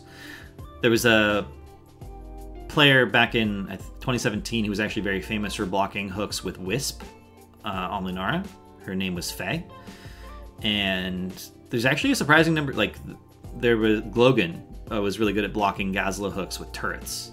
So there's actually like a number of heroes that can actually consistently block hook reactively, assuming their ping is low enough and assuming it's something they're actually paying attention to. You can also use Nova Clone to block Blaze E.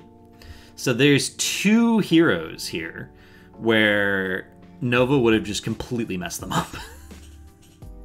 Gazlo turrets to block hooks. You guys are difficult. So there's 2 heroes here that Nova would have actually completely messed them up. They already have enough macro with the Rhaegar. If you have wave clear in a tank slot, you need less wave clear in the rest of the 4-man, right? Or the healer slot. You need the less wave clear in the rest of the 4-man, right? And Chromie's already decent enough wave clear, so I think they actually could have just straight up picked Nova in place of the Greymane and been totally fine. And they even have a really nice setup for Precision Strike with Entomb. I think they could have just picked Nova. Would Nova have been better than Greymane? I mean, maybe. Greymane played okay. They really just killed Diablo all game. Does Nova have enough to save Diablo from this comp? I don't know about that.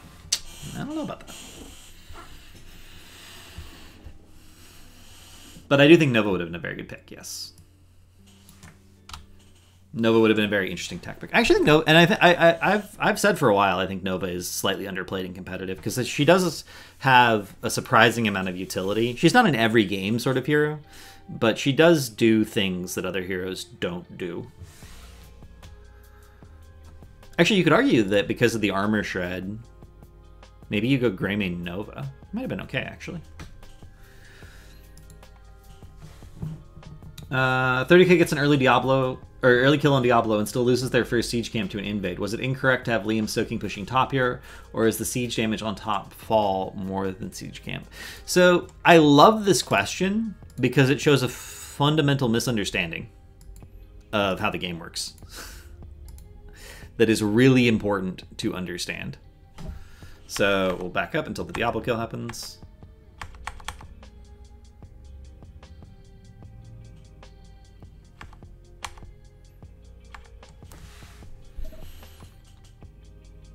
So Labber ints a little bit, dies. They get the Diablo kill. I'm hitting back and hitting forward.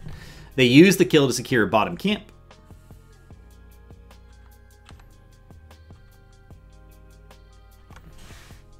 And here's where the question starts. Blaze does not rotate for this invade. Now, the critical thing to understand is that early game kills don't matter that much. Death timers are really short. The amount of experience you get from a kill is not that substantial. It's like 2/3 of a full wave. If you kill someone but miss a full wave of experience as a result, you're actually behind, not ahead. So the getting the camp bottom when they killed Diablo bottom was a good low-cost thing to do because you instantly get the camp. It doesn't matter that death timers are really, really short. They can't get back in time. But there's an important aspect to this. You don't necessarily just call for a rotate when you're getting invaded. Right? Leoric's mid. They start the camp.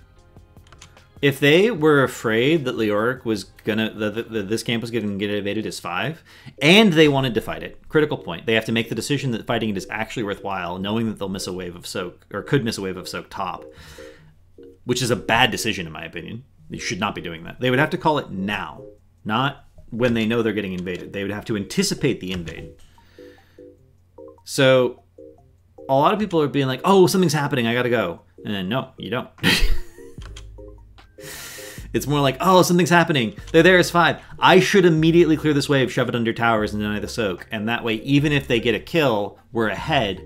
And in addition to that, if they don't get a kill and they miss the wave, we're even further ahead. Right? So it's the wrong question. Is damage to the wall worth Blaze not being there for the invade? Is the wrong question. It's could Blaze have reasonably been there for the invade given the map state unless they predicted the invade? And the answer is no, because by the time they know for a fact that the invade is there, he's too far away. If something happens on the map and you're not there, and the enemy team is, your job is to get as much value where you are. Don't take unnecessarily long rotates that you'll and just end up being late. Like, don't never do that. It doesn't make any sense.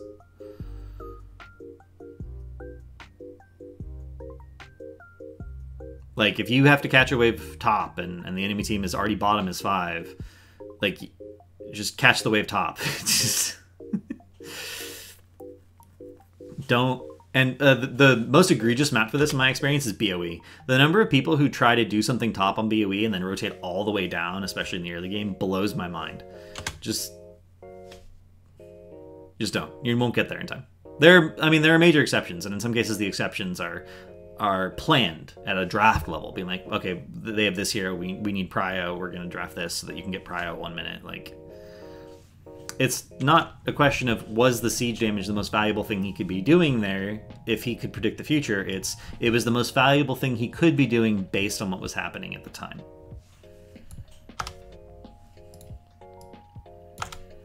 And sometimes the correct response to the enemy team being overly aggro isn't to fight them. It's just be like, okay, you came all the way over on our side of the map, you sacrificed a bunch of soak, we'll get that soak and end up ahead.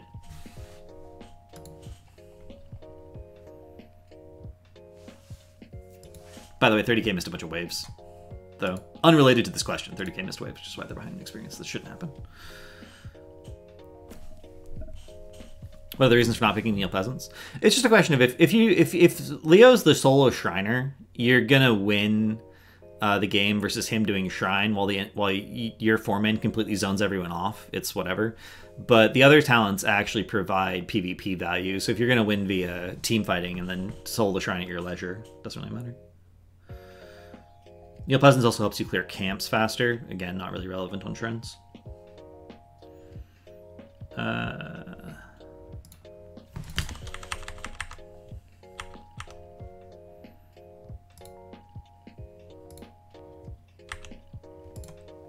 Storm stops defending the Punisher to win left siege camp and lose a keep tower as a result. Is the camp worth more than the keep tower? The keep tower is worth more XP than the camp, but they're not fighting over the camp. This is something that I think a lot of people misunderstand.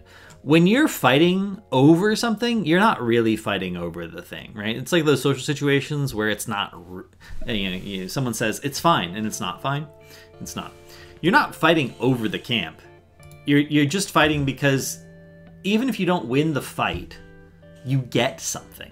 But if you do win the fight, you get the one fight, the kill, and something, right? So fights should happen over stuff. If there's nothing to be fighting over, then all you're really fighting over is to see who wins the fight, and that's not a good thing to fight over. It's just not a good thing to fight over. And you can see 30k is like, oh, this isn't a good thing to fight over.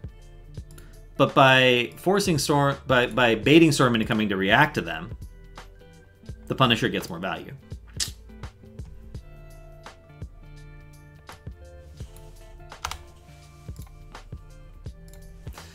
Thoughts on who won draft? Justin thinks it was Storm. And follow Grubby question mark, question mark, question mark? I feel like that's not a... You guys need to work on your phrasing for these questions.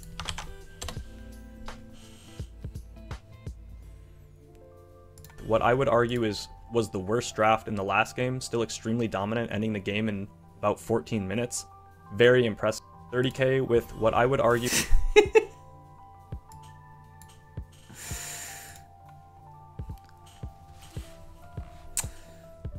Fights are fun, though? I mean, that's subjective. It's better to focus on if a fight is good than if a fight is fun, if you actually want to improve at the game. Thoughts on who won draft? Justin thinks it was Storm. So, there's two ways to counter Stitch's comps. Maybe three. One way is to run them down in the early game so that there's no forts available and no fort walls. And if there's no forts or forts walls, Stitches is not going to get as much value out of Gorge. You've opened up the map. It's going to be really hard to make any Gorge plays. The second one is to have a bunch of tools to deny the Gorge, like Cocoon, Medivh Portal, Entomb, Loop. We did go Loop, right, didn't we? Didn't go Loop. Stuff like that. Because it prevents the Stitches from walking away, essentially. essentially. Now, Anduin obviously is a little bit of a counter to Loop. It's a little bit of a counter to and 2. So those aren't really good stops, but they do have the Greymane, right? They do have the Rhaegar for the increased macro pressure, so they do have the ability to run it down. And that's partially why you saw Storm being aggressive in the early game, I think, is because they were trying to make something happen and then get the towers down. The problem is that minions are a really good pushing tool. So if you stun minions with Sylvanas' trait and you're not going to get the chip damage onto the towers that you would normally expect, you actually can't do that anymore.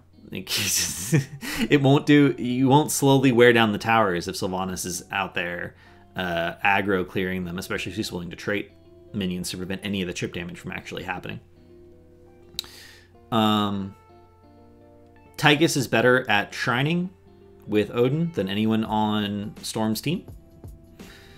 Storm has a little bit. Storm only has one vision tool in the form of Chromie, and her. Please tell me. Okay, in the form of her level 1, in the form of traps. Whereas 30k actually has no vision tools. They have nothing that can really consistently give them vision, which is a little bit of a problem for Stitch's comps. One of the reasons you would frequently see Stitches paired with Tyrande during HEC is that Tyrande Owl would actually give Stitches vision consistently, so that Stitches could think about where he wanted to look for hooks. But they have the Blaze, so the Blaze can step up and be aggressive in the front line. And Stitches can play more for the hook, in full-on fights at least. They have that option. So I think that 30k's draft is punishable in a lot of ways. But the way it has to be punished is, I think, fairly technical. Right? And you have to beat the rotations of 30k in the early game so that you can get that chip damage, so you mitigate the value of the Stitches pick as you go into the mid and late game. But if you're just straight up brawling, Diablo's really good at brawling. If you're just straight up brawling, I think 30k has a better draft. So Justing's opinion may also be something he's basing on the level of play he's expecting from CCL teams, where no egregious mistakes are going to be made necessarily in the macro phase of the game, and it's going to come down to who wins Shrines fights. And I think in terms of who wins Shrine fights, you could argue that Storm has a better draft for that specifically with the kind of spread damage that they have. But I would think, even in Shrine fights, I think 30k's draft is better, though. I might disagree with Justing here. We're not actually the same person, as it turns out.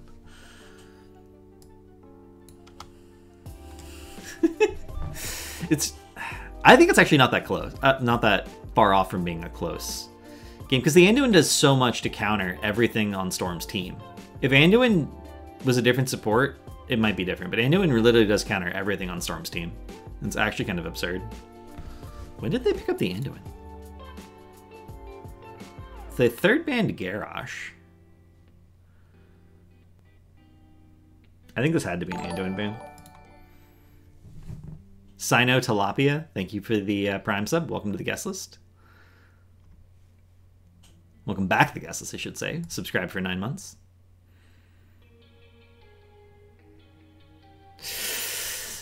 That Anduin does a lot. I don't know.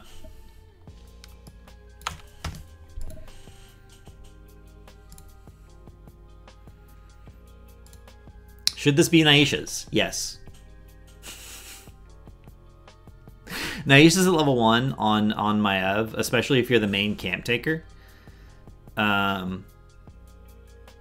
is insane. So I really think that there should be Naisha's, because like Doc is not doing camps, Syl is not doing camps without Rhaegar. Rhaegar can help with camps, but he's not going to do them solo. Like, this needs to be Naisha's because you are the only person on your team that can do camps. In addition to that, Naisha's allows you to clear camps as quickly as Hogger does.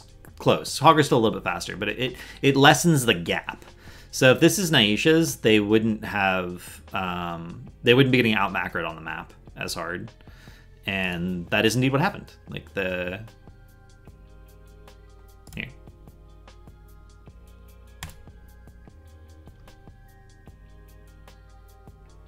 Timeline.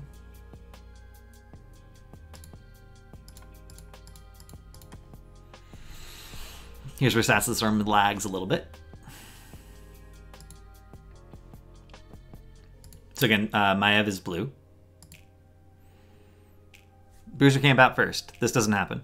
Siege Camp out second. But this Siege Camp win would have been even further back because Bruisers would have been done faster, so that would have been more time on the Siege Camp. All right, Blue gets a Siege Camp out. Red doesn't actually. That's good. Bruiser Camp again faster. All of this gets shifted slightly to the left if Maev is Nacious.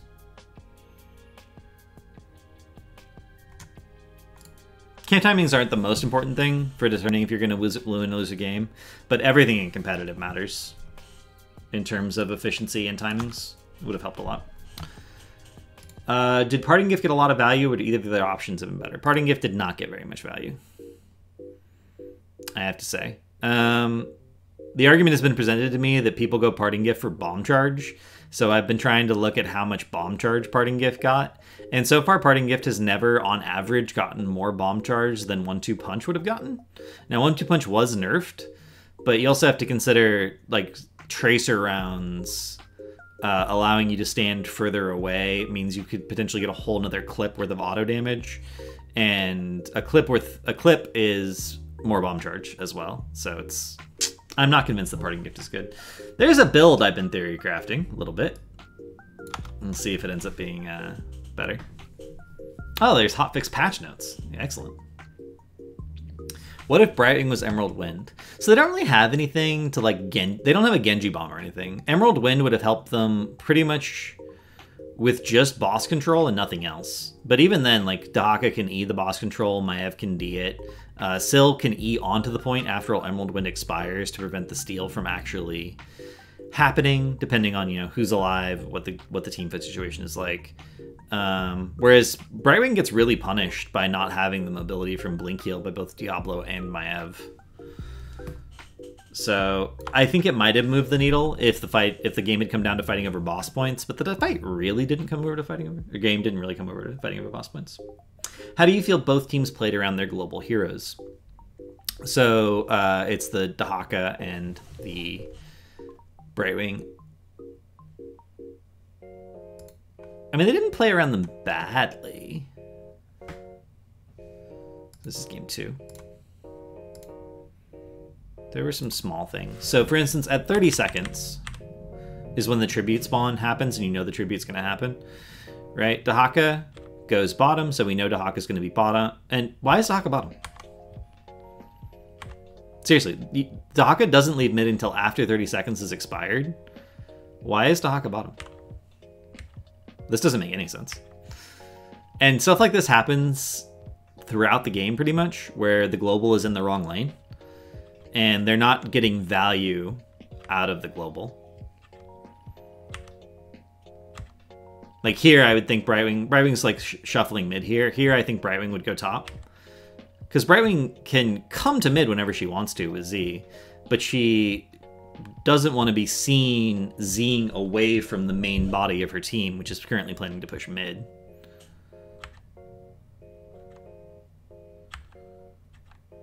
And they never lane swap. Dahaka never goes top. The tribute spawns with Dahaka bottom.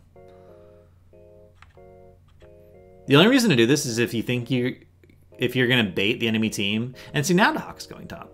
I mean, not even top, he's going mid. The only reason to do this is if you think you can win a fast fight on the tribute immediately as 5, and then Dahaka can Z top so that the minimum amount of soak is missed. But obviously that's not what happens. Dahaka eventually ends up top. He could have been top this whole time. It would have been totally fine. So I think 30k utilized Brightwing's global a little bit better. There are some things that I think are questionable in terms of Brightwing not wanting to immediately go to a side lane. But the Dahaka global positioning, I think, was really weird all game. It was never in the lane I expected it to be in. What do you think of the double one, Feast on Fear versus Devils 2? I mean, Feast on Fear is just something you take for AA build. AA build, why is this Malevolence? It gives you a lot of self-sustain. Devil's Due is not really picked very much, and then Soul Shield is actually the default pick. Soul Shield is frequently taken with W build because you're going to get multiple resets of Soul Shield, so you're going to have not permanent uptime, but very high uptime on the spell armor, and into the right comp, it'd be quite good. There was a hotfix patch. It's not a full patch. There are notes. We will probably get to them at the end of the stream. Justin called Liam's Hogger play the shining light for 30k. How would you rate his performance? I think Liam is the most consistent Hogger in CCL right now by a good margin. The way he uses the pummel spin in to get the shockwaves consistently, the number of wall stuns he hits, there's a lot of small factors that go into Liam being a very, very consistent Hogger player. He clears waves very efficiently. He has good angles on the camps. And this was a good game. Like, if anyone really wants to see a high-level Hogger game, I can strongly encourage you to download this replay. CPX best CCL Maev confirmed. To rephrase a bit, we saw a few different players' teams draft Maev this weekend. Which player do you feel performed best on the hero? Which team played best around the hero? I think Ultralisk played the best on the hero. He just played it in a draft that was not super free and therefore did not win. This is Ultralisk on ping. And this is everyone else.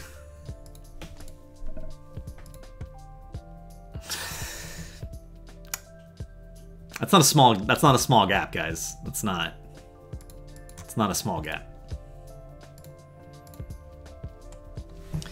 Ultralisk is far better at Maev than anyone I have seen play Maev since I came back, at least.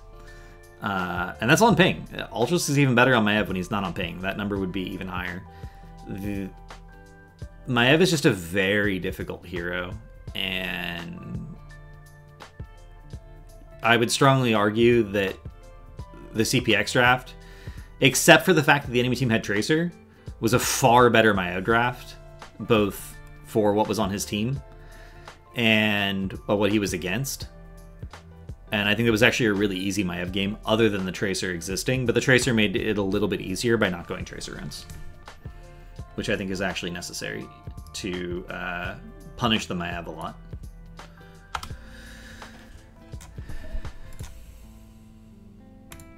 Thoughts on the Stitches third ban? Dude, Cattle is spooky. I don't know. Cattle is 5-0 on Stitches in public games of CCL. Cattle is spooky. Like, thoughts on the Stitches ban? Thoughts on banning Stitches versus Cattle? My thought is you should ban Stitches versus Cattle. It's spooky. Okay? Stitches with Hogger, though? That's true. Why would you even need to ban Stitches at the end of Hogger? Hogger Stitches is not a great combination, by the way. They want to play the game very, very differently. Thoughts on the late rotation Johanna pick? It's Tomb. I'm amazed Joe is still up, honestly. Like, just is what it is. Joe is never going to be a bad pick. Like, there are some things that punish Johanna, but you can draft around the things that punish Johanna, but with the other pieces of the composition. And, like, Wave Clear is never going to be bad on Tomb. What if Storm last picks Genji? If Storm last picks Genji, their draft is way better. Genji has a very nice matchup into Sylvanas. I also don't love the double fragile backliner dynamic, where you have both a Hanzo and a Vala. I really like having one of the backliners in situations like this be a little bit tankier. Or have a lot of mobility. And Genji has a lot of mobility. Does Falling Bomb still work since the rework seems underwhelming? I mean, it works exactly the same way it does. It did, right? It's just... it's not as good as it was, but that's only because the 20 of Falling Sword is not as good as it was. You're not likely to get infinite resets and have a permanently unstoppable team anymore. But that's, I mean, the combination of Falling Sword plus Light Bomb is still basically the same. Storm goes for boss with lots of gems in hand and Siege Camp pushing their bot keep. Huge blunder or big brain? Why can't it be both? Why can't it be a huge blunder and big brain?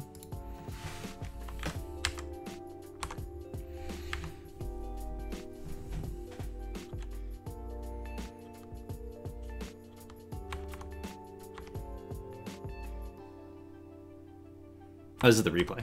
I was like, why does it keep jumping?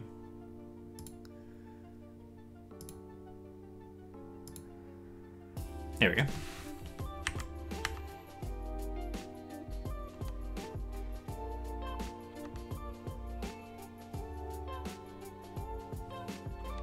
Oh no, it happens later, right? It's the second boss of the game. Wait.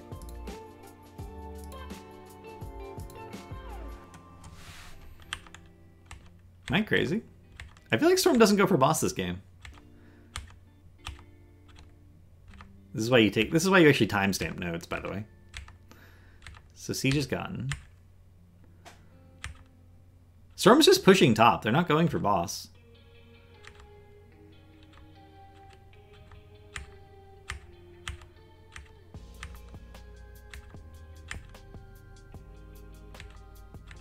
I'm trying to figure out if the person asking really thought they were going for boss just because of the push top. Like, just pushing the top, like hitting the top wall is not necessarily an indication that you're going for boss. I don't remember Storm going for boss this game. Like, actually going for it. Oh, here it is. This is sort of, I mean, they have a pick, right? They're not going for boss with gems in hand and with the Siege Camp pick bar. They're just thinking, we got a kill. We are 5v4. We need to do something. And if you back up to, like, getting the kill, right? They got the kill bottom. One can strongly argue that the moment you get a kill, the first thing you should do is whatever is closest to you. Not necessarily what the best thing is, but what the closest thing is.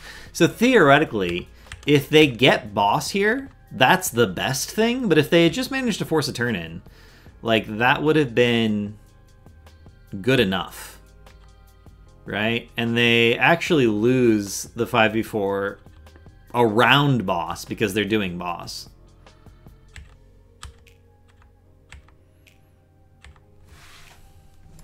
I don't necessarily think it's a big blunder to try for the boss. In fact, you could send someone up to leash it while everyone else turns in. And then 30k is going to know you're on the boss, but then 30k, if they're fighting you, the web weavers are pushing during the time. But the problem is with the siege camp bottom, web weavers are only going to be really threatening mid. That's not great either. I think they should have just turned in and cleared up their lanes. When you get a kill, try to do the nearest thing, not the best thing. As a rule of thumb, it's a little bit greedy. Is there a clear priority on Towers of Doom for Blaze versus Dahaka? Is there a better choice? Does it revolve more around player comfort?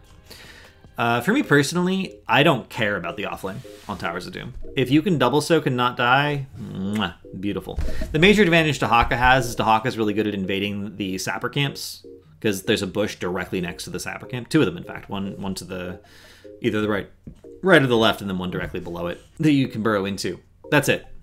That's what Dahaka gives you on the map, is Dahaka can double soak and then has a slightly better invade in terms of the map dynamic. Once you're into like the full 5v5s, it doesn't matter that Dahaka really has like prior on the rotation or anything, because if you win the fight, you'll be able to, you know, kill buildings, get chip damage on their buildings. Like it adds up very quickly if you're winning fights. So double soak can't die. Dahaka and Blaze both hit that metric. It's really hard to gank either one of these heroes. Arguably, it's a little bit easier to gank a Blaze than it is a Dahaka, assuming you have heroes that can comfortably body block the Blaze, whereas the Dahaka has two solutions to body blocks, with both E and W. And Dahaka also has an escape. If you've accidentally used all your CC, he can just Z away. So I don't think it revolves around player comfort. I think it revolves around what people plan on doing in team fights to win the game. Bunker is a better teamfight heroic than anything Dahaka does. In fact, Bunker counters isolation, because if you get into a bunker, it cleanses the silence of the isolation, right? So I think generally you'll see Blaze priority picked, because a lot of Towers of Doom is more about actual 5v5s and not about the offlane. As long as the offlane can double soak. The major exception here, we actually saw this weekend, is the Diamond Hands game. Yeah, Diamond Hands. Where Falstad played top, Yrel played mid, and the 3-man just held bottom. If that happens to you, who your offlaner is suddenly matters a lot. Because not every offlaner deals equally well with getting bullied in what is essentially a 2v1. Should Madara have picked Drill? I don't know why this question is out of order. The changes they made to Ultrax spins change spins on objective? Okay, well, I'll look at that. Game 4. Should Madara have picked Drill? So this is essentially a do you have threat? Essentially, can you kill the Muradin if Tychus isn't Odin? If Tychus isn't Odin, it is much, much, much harder to kill Illidan. or to kill Muradin. And the thing that Tychus or Odin does allow you to do is zone backliners more efficiently, so it's more of a threat to Sylvanas, it's more of a threat to Lunara. But if they, like, Muradin died 5 times this game. If you just kill Muradin, this whole comp falls apart. Dahaka can't really sub frontline for Muradin. Dahaka's a little bit constrained in the way he has to play around fights, because he really ideally wants to be playing near bushes so he can get the movement speed and go in and out and have that maneuverability. He can't just position himself wherever he wants to in fights, whereas Muradin usually just sort of can, because he is hard to kill, but yeah. There's a strong argument that whenever you draft Tychus specifically for his trait to kill a frontliner, you should not go Odin and should just always go Drill. So that way you always have that option. They put a lot of pressure on the Sylvanas this game in particular, though. I think it might have been fine. And there's also an argument that if Lauber had gone Dwarf Block, Odin would have been worse, because Commodore Odin has a very slow attack speed. It really doesn't do much into a Muradin if the Muradin is also Dwarf Block. Lauber went Third Wind, probably because he didn't really want to go block into Tychus, but the fights actually would have been pretty good into Odin if Lauber was Dwarf Block. Should Kira and Madara have swapped heroes? I mean, Madara is better at Hanzo than Kira is. But I don't know if Kira is better at Tychus. So this next thing is going to require some context. I was watching these games live before I had to go to a Mother's Day event. That was great. At the end of this draft, I said, I believe, like, I think I left like not 10 seconds before this happened. I stopped watching the game. And I was talking on comms with people, and I said, I think that Storm has a good chance of winning this game because I don't believe Lauber is going to jump in and die. And as long as Lauber doesn't jump in and die, they'll never be able to kill him. He should just be allowed to jump out. He hasn't died yet, by the way. So I left 10 seconds ago. Think about that. I left 10 seconds ago after this was my parting comment to the people that I was chatting with at the time.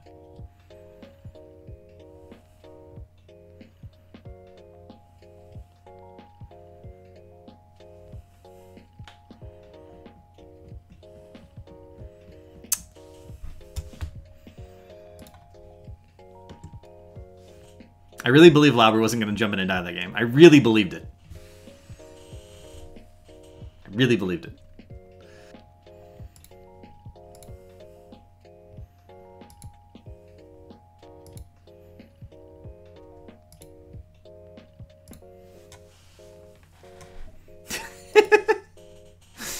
Storm vs. 30K 13-minute ball, or why is Cattle the one channeling?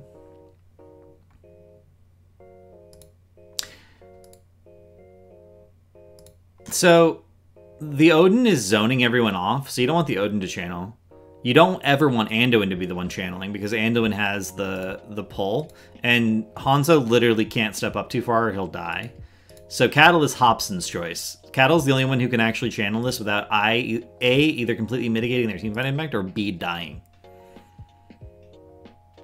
And the channel isn't about the channel. That might not be obvious, but the channel isn't about the channel. Channeling there is just a question of forcing them to step up. If you're not channeling, they don't have to do anything because you're not doing anything. But if you start channeling, the enemy team is forced to step up and stop you. Maybe they overextend. Maybe they waste a really important cooldown, right? The channel is just about, hey, you must come stop me. It's just about forcing a response. That's it.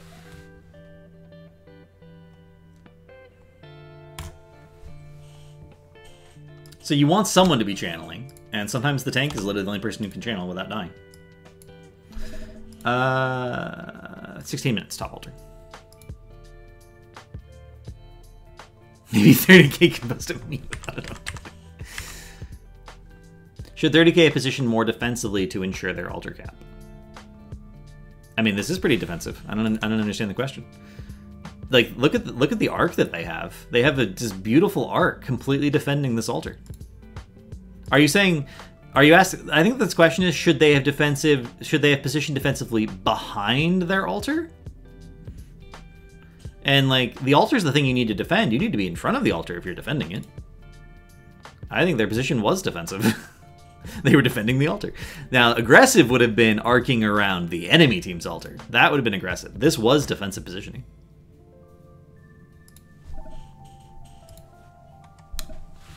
Oh, you think they mean after this kill? I mean, they get the kill. I think they should have definitely reestablished that arc. Like here, they collapse for the kill. Collapsing for kills is totally fine. But after you collapse for the kill, you immediately need to spread back out. Cattle should go back to the left, right? Which is where he was. Or he could just walk up and kill CPX. That works too.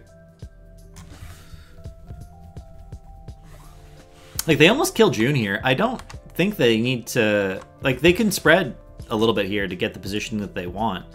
But they don't need to, like, back way up. This kill was fairly unlikely to happen. Like, all of these kills were fairly... And look, they almost killed June. Actually, I think Liam would have killed... Liam almost kills June if the crossfire hits there. I think June would have actually died. So, like, you can't be results-oriented. You can't be like, oh, well, we lost this, therefore it was correct to back up. I think that the correct thing to do, once you get this kill and cooldowns have been used, is just to spread and then reassess. But they don't spread and reassess, right? They get this kill, and they immediately stay clumped. If they just spread and wait for cooldowns and reassess the situation, this 3-man arrow doesn't hit. But spreading can be offensive or defensive, right? You should be spread. You collapse for a kill and then you spread back out, and 30k didn't do that. Can we take a moment to appreciate cattle farming people? Dude, I've taken a lot of moments in my life to appreciate cattle farming people, considering he was arguably the best North American tank in HGC. So, yeah. And that is it for the Storm versus 30k questions. Let's go. How well did Wishing play Mouth? So anyone who's watched inside the CCL knows that one of the metrics I have for mouth play is how good your queue uptime is. Wishing's uptime was actually really good on his queues. He had a lot of really, really good queues. And the second thing is, how accurate are your Ws? And by that I don't just mean, are Ws hitting enemy heroes? It's, are you aiming for clumps? Are you hitting 2 or more enemy heroes per W when possible? And I think Wishing... So using Spazzo's UI, we're gonna again. No, I can't do it because the patch came to EU. I can't do it. Actually, maybe I can do it. Let me see. If I haven't actually updated it yet, will it work? Oh, it might work. It might work if I'm logged in and haven't updated. Again, I want to establish I made all these metrics for heroes before I had Spazzo's cool UI. Oh, it works. So here's this cool... actually, Cascon is the one who asked that this feature be added. Moonfire cast is right there, right? Moonfires that hit a hero. Moonfires that hit 2 heroes. Moonfires that hit 3 heroes. Moonfires that hit 4 heroes. Heroes hit with Entangling Roots. So, queue uptime, really good. He even queues before the gate opens, which is something you should be doing consistently. Because Mouth can't heal people who aren't queued. Mouth essentially has a ramp-up time for every real fight where you try to have his queues on as many people in your team as possible. Because you can't hit people. You can't heal people who don't have a queue on them. His heal is actually your W, it's not your Q. So far we have cast 22 Moonfires, 23, 24. Bearing in mind that Moonfire should only be used to check bushes or to heal people. Those are the only 2 valid uses for Moonfire. You shouldn't be casting Moonfire on waves because it rarely changes wave clear breakpoints and also causes you to run out of mana, especially in the early game. And you shouldn't be casting Moonfire on heroes if your team doesn't actually need healing in most cases either. 35 Moonfire casts, 36, 37, 38, 40. We're just going to fast forward through the replay. And notice that this number of hitting 2+ heroes has like not moved. And this number of hitting 1 hero has barely moved at all. This is a ping issue, by the way. He's aiming for them. It's not like he's completely whiffing every single Moonfire. It's just he is just barely missing them. 49 Moonfires, 50, 51, 53, 54, 55. Oh, 10, he hit one. Look at that. 11 minutes into the game. He's averaging 1 Moonfire hit for actual healing per minute.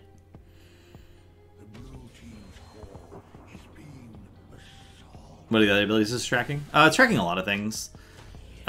These two are unused. This is heroes hit with Twilight Dream, allied heroes healed with Tranquility.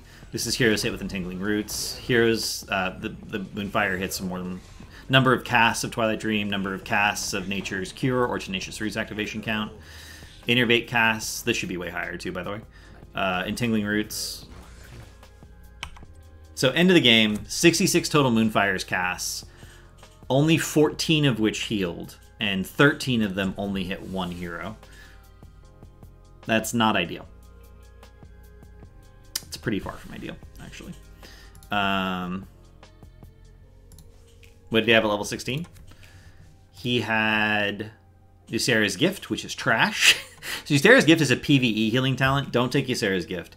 In fact, on ping, I think you must always go Nature's Balance in order to deal with, because it gives you the bigger W. The bigger W is really important for being able to hit Ws on ping.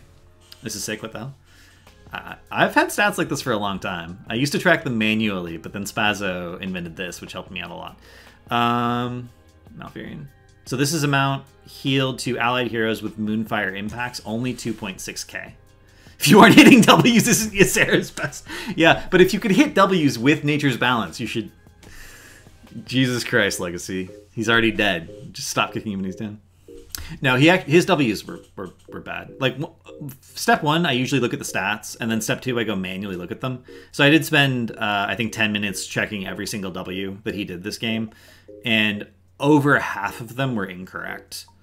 They were on waves, or he used them right before the enemy team engaged so that he didn't have the ability to heal. Because W's your heal. Like, would you heal? Would you, like, Uther Q a full health target? No, you would never Uther Q a full health target, right? Because you might need that. W is a heal. You don't heal people until they need healing, and then it's on cooldown. 2.6k is unacceptably low. This is actually one of the worst competitive Malf games. This may actually be the single worst competitive Malf game ever played in terms of the amount of W healing that actually happened. I can't remember a game that had worse W healing than this one. And again, it's not that he's bad at the hero. It's just that he barely misses W like 20 times. I'm not exaggerating. Some of his W usage was bad, but like most of it is just he keeps missing because of ping. If you can't hit W, Mouth is not a pickable hero. That's just what it comes down to. But again, he does some things on the hero correctly that other people aren't doing. What is the tracker tracking for Blaze? Incinerator Gauntlets, bonus damage to neutral enemies or mercenaries and monsters. These are all in. This one's in. Bunker Flamethrower damage to heroes by Blaze. Bunker Flamethrower damage to non-heroes by Blaze. Heroes hit with Bunker Flamethrower by Blaze. Collision Course damage to heroes. Heroes damage with Collision Course. Blaze only hit 1 Collision Course this whole game, apparently. So from 13 onward, he only hit 1 Jet Propulsion. Jet Propulsion cast after selecting Collision Course, 7. Not a good accuracy. Heroes hit with Jet Propulsion after selecting Thermal Protection. Basic attack damage to heroes. Flame Stream single target damage. You can essentially get crossfire accuracy out of this if you do a little bit of math.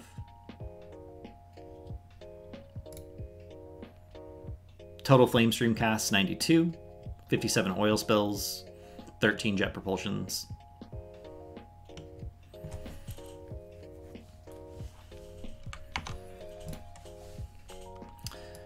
Wishing didn't play Malf well enough, is the way I would put it.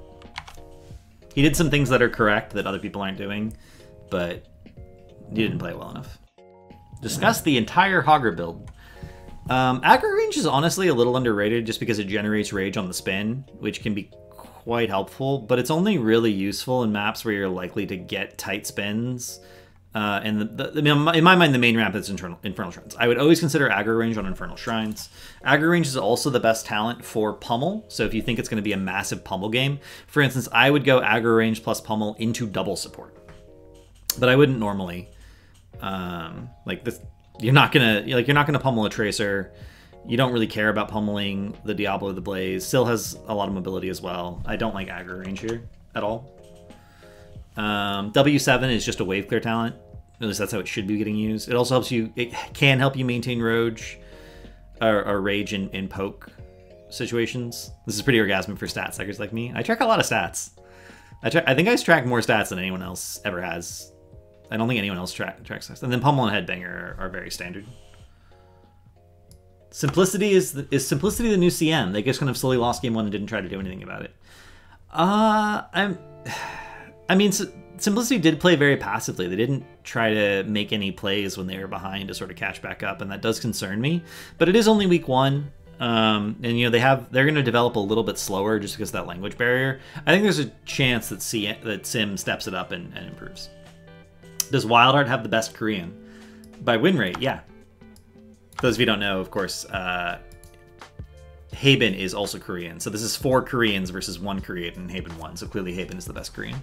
And the rest of these are meta questions. Let's go. Are there any tanks you expect to see that haven't been shown this season? I mean, it's only been one week, guys. There's a lot of tanks that I haven't seen that I expect to see. For instance, let's just...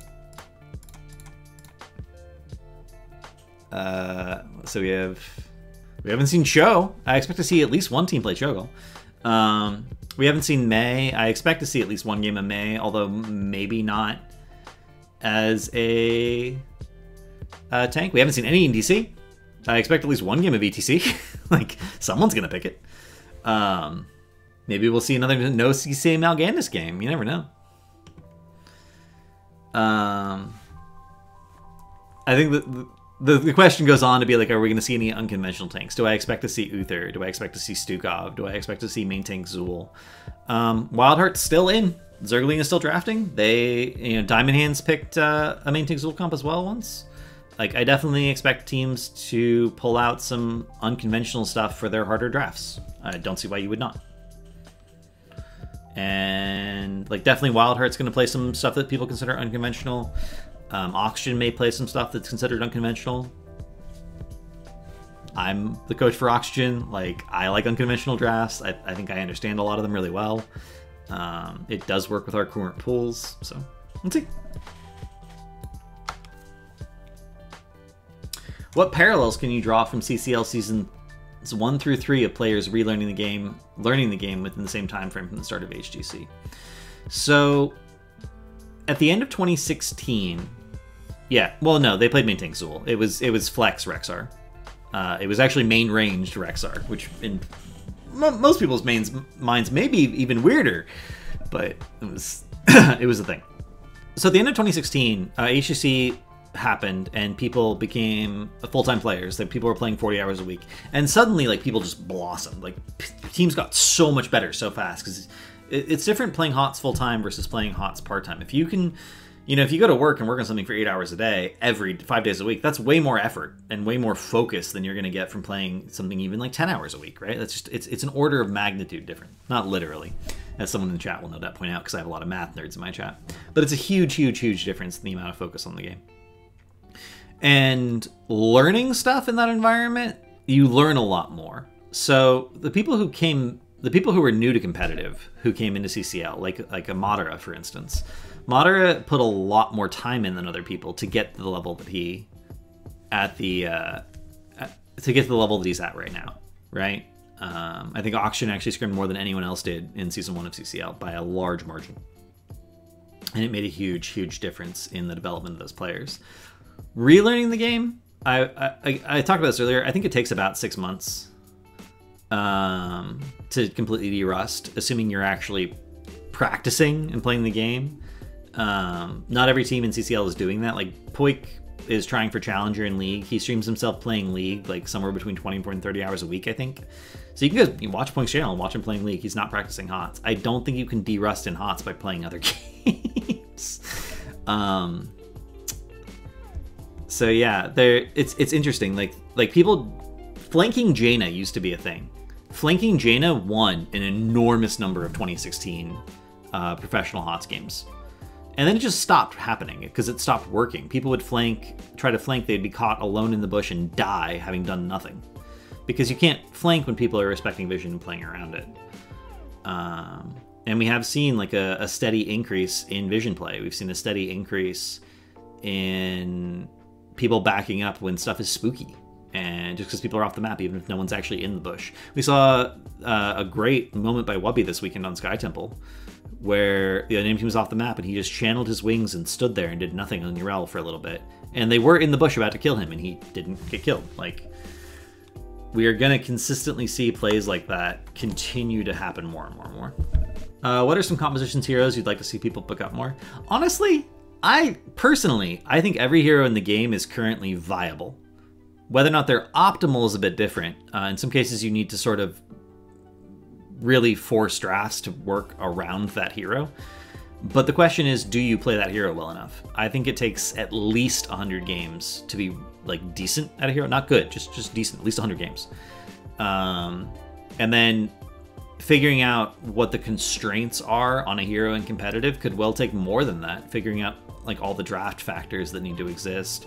Sometimes that hero is only really good on like 2 or 3 maps, or in one case there was only 1 map that like a particular talent combination of a hero was good at. And so in order to know that, you might have needed to play thousands of games on the hero. And you can do it, you know, you can think about it and not necessarily back it up with stats, but you can just be like, this makes sense, and you can test it, and you know, identifying the factors of why it did or didn't work. It's a lot. It's much easier for teams to have smaller hero pools of things they know they can execute and things they know work than to be extremely experimental. And as a viewer, maybe you're like super excited about comps, but as a coach and as an analyst for HOTS, I actually like it when teams really focus their hero pools and just pick stuff they can execute really, really well, and I get to see them execute it super well. That's fun for me.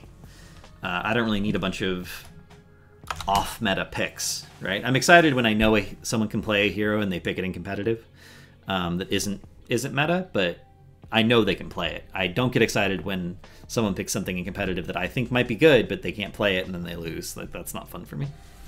I have 69k points. Give me something. Why would you ever want to spend points when you're at 69k? At your own discretion, what are some concept ideas you were working on with old Oxygen that you didn't get to show implement? You plan on doing the same with the new roster? Obviously, I'm not going to leak anything that they were working on because those players are still in CCL, and it was based on their pools, so they might want to do it. But Oxygen has done some cool stuff, right? We did TLV Vikings in Season 1.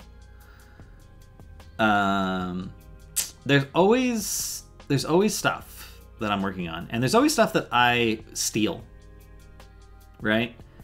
I will steal things from other teams and other players that I've seen in the past. I have a list somewhere of like 100 really cool HGC drafts that I was going to make a video about. I haven't done it yet. That were played once and never again. But they were really cool drafts. It just happened to work out that they were played this one time, and the teams made some small adjustment to what were for them their meta talent picks to sort of make the draft work.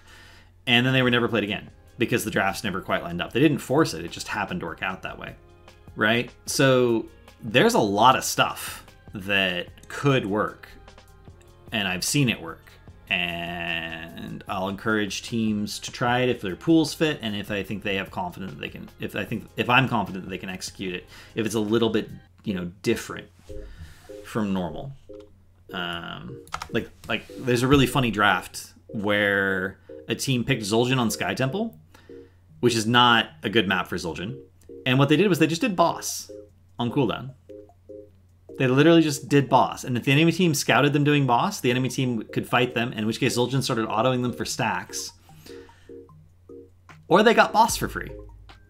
One of those two things always happened. Either the Zul'jin got stacks or they got boss for free. Is that a valid strategy? Like, is that going to work consistently? It won that game, let me tell you. And that was it. That was literally the whole comp. They had a point control hero and they had a Zul'jin, and they just did boss every time boss was up, even if everyone on the enemy team was alive. And Zul'jin either got stacked or got a boss every 5 minutes. Like, that was the whole strategy. It was pretty cool. Like, I know I have dozens of things like that I've seen other teams do. I never want teams to experiment too much because I want them to be consistent before anything else. But having ideas like that is very valuable and competitive. We were the first team to use mind control publicly, and I thought it was good. But actually, team didn't believe it was good until they got smurfed by it in a scrim by another team picking it. Hasu and Nick being able to pivot to so many hero picks seems insanely useful and a spiritual successor to the moderate Priz dynamic from Season 1. Do you feel that players being able to flex their pools is a necessity for other competitive teams or just a happy coincidence? Do you think it should be something people focus on, or do you think it risks a fan scenario of Jack of all trades, master of none that you mentioned in Mockery's greatest of all time list?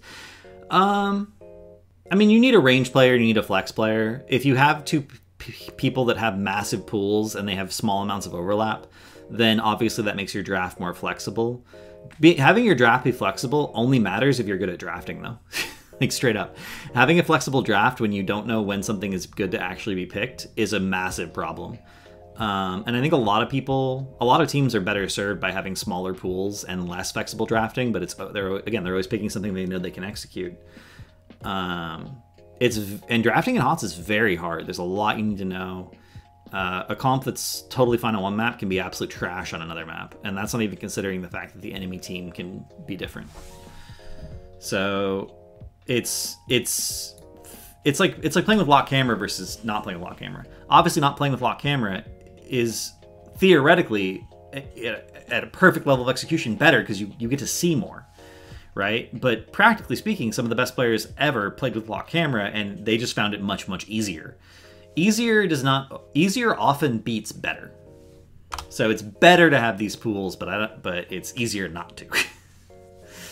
And you can easily trip yourself up and make better worse by not executing it correctly. Nick's raw aggression on Cassie left a lot of people stunned. How can other DPS players and mid-range heroes implement the kind of aggression in their SL games? Is it mostly going to tanks DPS energy? Honestly, it mostly comes down to people being out of your way. Like, if there's an arc, if you have a range you need to play aggressively, there should be an arc, and your hero should be in the middle of it and running at the enemy team, and everyone else should just be on the sides, like, supporting you. That's it. That's the trick. Everyone just gets out of your way, so anything aimed at you only hits you, and everyone else can come save you. It's honestly not difficult. Like, there's not some super secret tech. Don't be in the DPS's way if the DPS has to play aggressively to get value. And Yasu did his job that game and stayed out of Nick's way and was always able to pull him.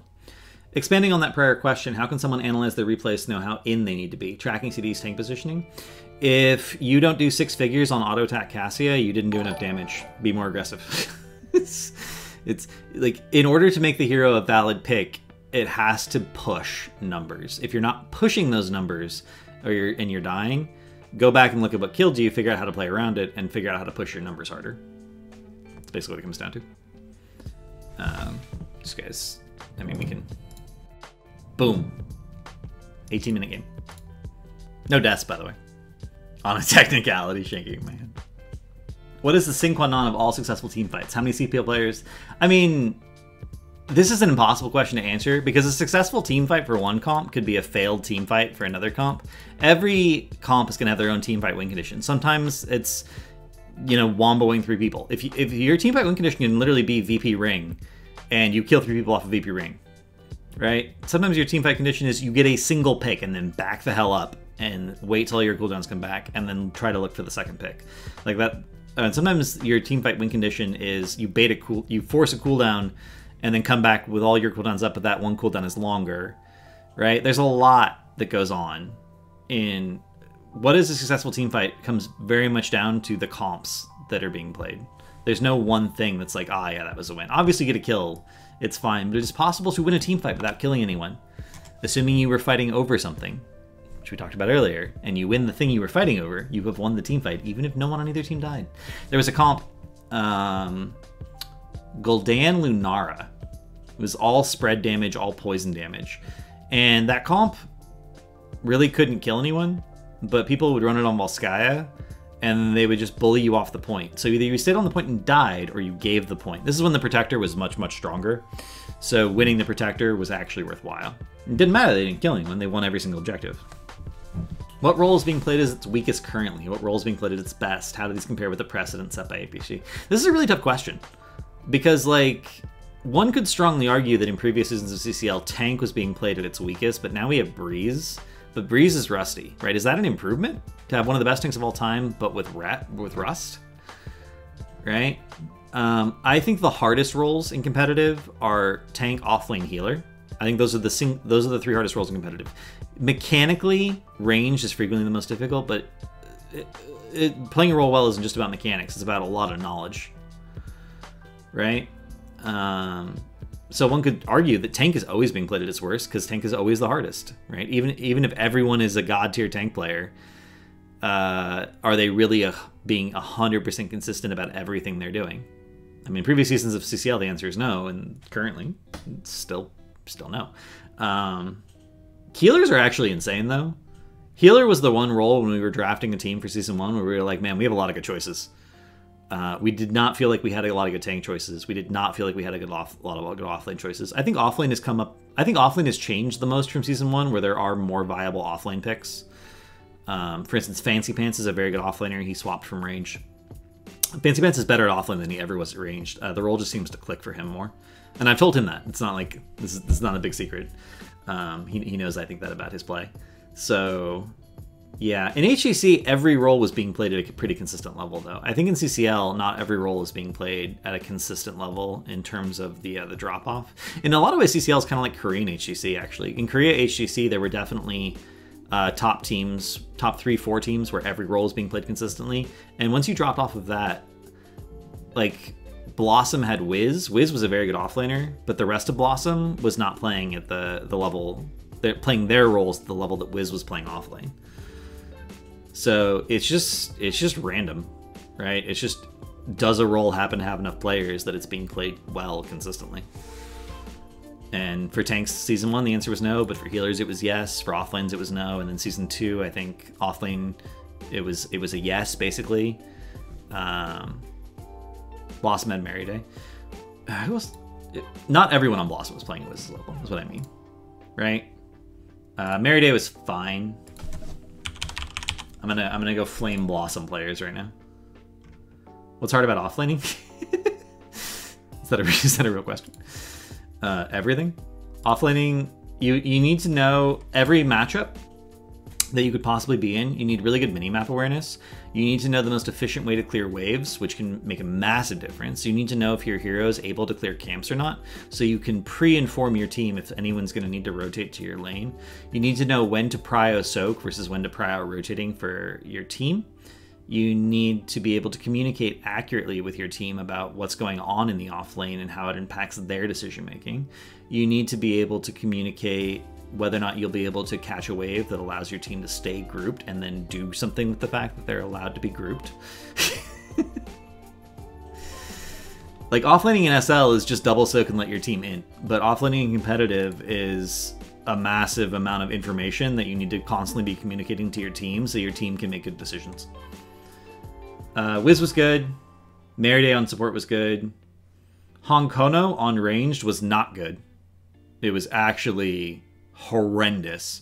Gondar was a good tank, but then they role swapped so that Honkono could play range, and Gondar was not good enough at range. And Modern was below average for Korean HGC by a lot. So, like, 2 people playing well is not enough. Everyone on your team needs to play well in a game of competitive HOTS in their role. Do you see a trickle down yet of CCL play into ladder and lower divisions?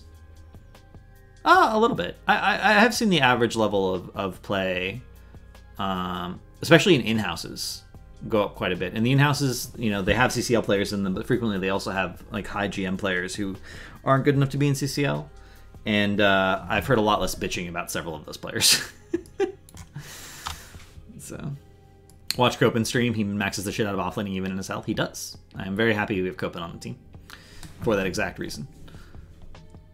So, this is the question. How much time and energy do you find goes into coaching effectively? In my case, it's a lot. In my case, I'm really trying to have the players have good mental. I'm trying to give them feedback on things they can be doing better, even if it's just, I need you to hit more scatters. You're not hitting enough teamfight scatters. Those are rookie numbers. I need to get those numbers up. Are you hitting enough W's? Can you fundamentally play this hero? Like, Wishing is good at Malf, but if I was the coach for simplicity, I would be like, you're not hitting W's. can you play this on hero on ping, or do we need to bin it? Like, this hero is not playable for you on ping. Do we need to fix that? You know, I use the mood meter to get people to check in at the beginning of every scrim block so I can see if someone's in a good mood. Are they more or less receptive? Because if people are in a high energy, you know, good mood, they're more receptive to feedback. I'm constantly looking into ways to coach people more effectively, to communicate information more kindly. And if you know, I have a disagreement with someone, I put a lot of work into seeing if they're right. Like, I always entertain the perspective. I think I spent 8 hours doing manual replay review last week and making highlights of things for my team to work on. I have a weekly goals list in the Oxygen spreadsheet where I have things I want people working on. It's a lot. And then I have to pick. You know, I have to pick which thing I'm going to focus on. Because I don't want to overwhelm people with a ton of things all at the same time. I want people to focus on one thing and improve at it. And then, you know, it's not always easy. If I was just coaching a mental game, I think it would be a lot easier, honestly. Because then I wouldn't have to think about the game stuff at all. The game stuff takes a lot of time. Come on, Poik. Where did you play Zul'jin on Sky Temple? I believe that was the game. I mean, I don't know, Stompa. I don't know. Because I don't know if it was the issue of his play fundamentally, or if I don't know if it was just because of ping. What would you change about the current map pool lineup and why? I mean, I wouldn't change anything about the current map pool lineup because it was voted for by the players. And I think especially for essentially what is a part-time league, right? With CCL, players playing on maps they actually want to play on is a huge deal. For pure entertainment value / educational value, it would be really nice to have Blackheart's Bay added to the map pool so that people could actually see how Blackheart's is supposed to be played.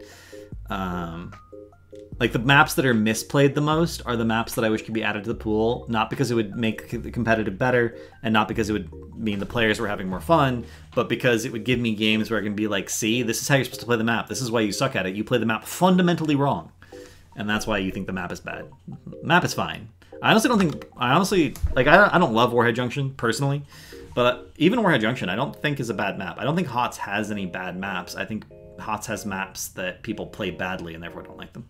As a follow-up to that, what maps do you think are being avoided by most teams? I mean, Dragonshire had the least games played on it last season of CCL, despite still in the pool this season as well, despite that. I think Dragonshire is a map where the better team is more likely to win.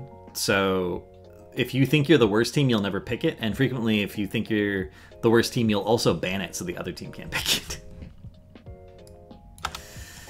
Picking Dragonshire is a statement of confidence, let me tell you.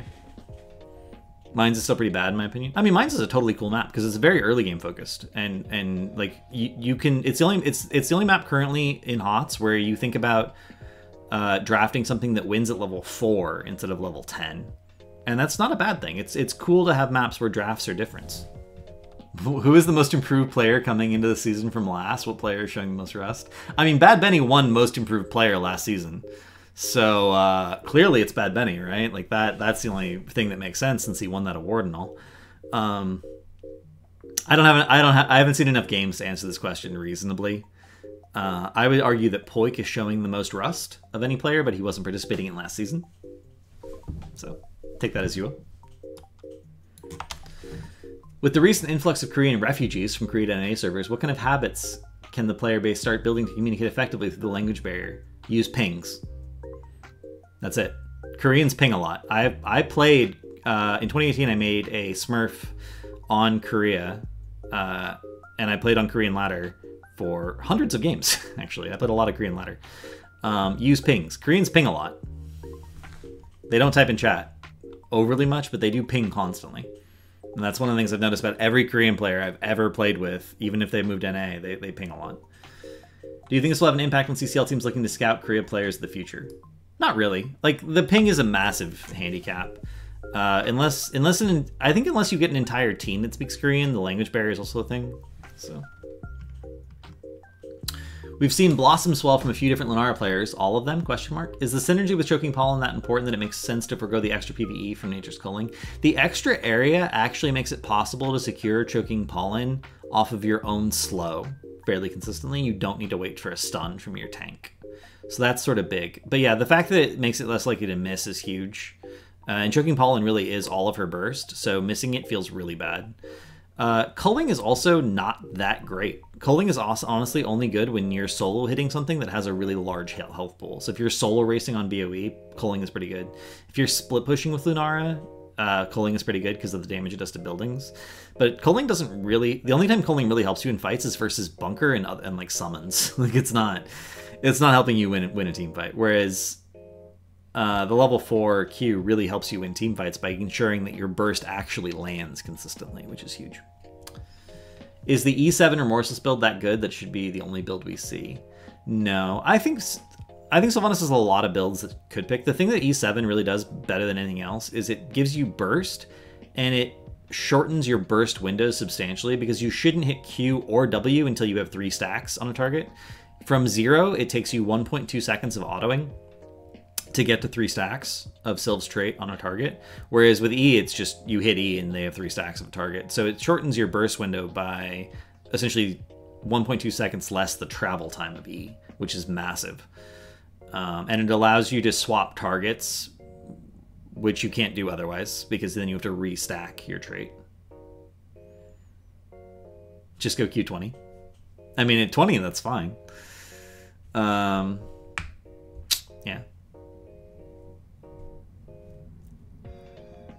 It is only my impression, or does the meta slowly shift toward double AA, sustain, DPS, Grammy, Sylvanas, Tychus, Lunara? I mean, Tychus is not a sustained damage hero. Tychus is a burst hero. Falstad, Hanzo. I mean, the opposite of another healer or support 1 burst mage 1 melee assassin. It's not so much that they're shifting to ADPS. It's mostly that mobility is really important and competitive. One of the reasons you don't see Kael'thas in like if Kael'thas had a dash, you'd see Kael'thas in a lot more competitive games. It's just having a lack of mobility is very punishable, and it really constrains what you're allowed to do. So damage is damage. Like, it doesn't matter if the damage is coming from AAs or it's coming from burst, right? Damage is damage. A general question about support pick priority. Rhaegar was the most pick support in the past weekend with 10 picks, and yet only won 2 of those games. Are people overvaluing him in general, playing him poorly, or something else I'm not thinking of? I mean, like, you got to look at the context, right? Sim did not do anything to Wildheart. These games were all Stomp. So yeah, Rhaegar lost this game, but Stomp, you can't count that one. 30k versus Storm, a little bit closer. Like, this was a closer series, right? Storm actually took a game. No anti-heal over on this side, so it's not that they're countering Ancestral or anything. But yeah, you know, it could be just, the Rhaegar thing is just a coincidence. Look at the rest of the draft, right? Cleanse, really, really valuable here. Arguably this, but we talked about the double backline, right? I don't love the draft there. Rhaegar won this game. Right? So you gotta look at the larger context. Don't be baited by small sample sizes. Is a really important takeaway. Don't be baited by small sample sizes. I think Rhaegar is fine. I think there were a couple of instances where people were punished by playing around his cleanse range, which is only 6. It is very short range cleanse. And then people just inted by biting in some cases. It's not a hero issue with the hero. On that note, wondering why Lucio's almost suddenly perma-banned now. Is he just some of the other sports falling off a bit? Lucio is very annoying to play against. And Lucio, movement speed is never to be underrated in a MOBA. In other MOBAs, individual heroes actually don't all have the same movement speed. They adjust movement speed on a hero to sort of balance them out in a lot of cases.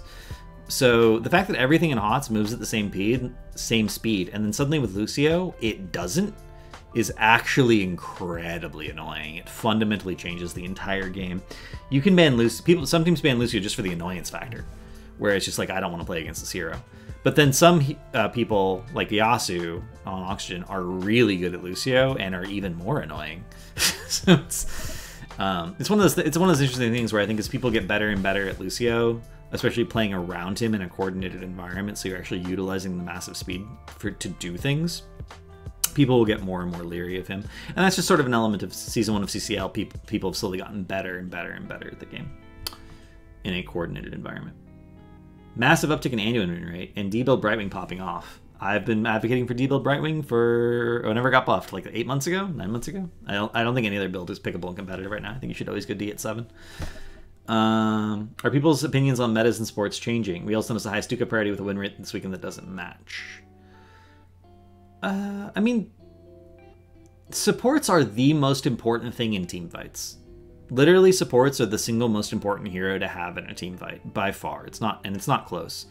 So whether or not your support works in your draft is something that is really important. Any hope for Arthas? Arthas is fine. I don't know why people are so down on Arthas. Will there be a single game where Junkrat gets 3 bans this season? I don't see why not. Where can I watch SCSC Zeratul? On Master League. Go down on the replays. I don't remember which game it was, but there was a W build vol in one of them. There was actually W build in 2 games, and I was wondering if you agree with the choice of W build. Sorry. So in my mind, W build is a poke build. If you have double support, I think you should be going auto build because you need to be pumping, and auto build is the damage, the build that really pumps the most for Vala right now. Once you get it all stacked, this is one of the W build games. But W build allows you to play relatively safely. It allows you to play relatively far back and just not die. It also has the best bounce because you can get re-get your hatred stacks. So if you have to activate Gloom to not die, you can re-get your hatred stacks very, very quickly.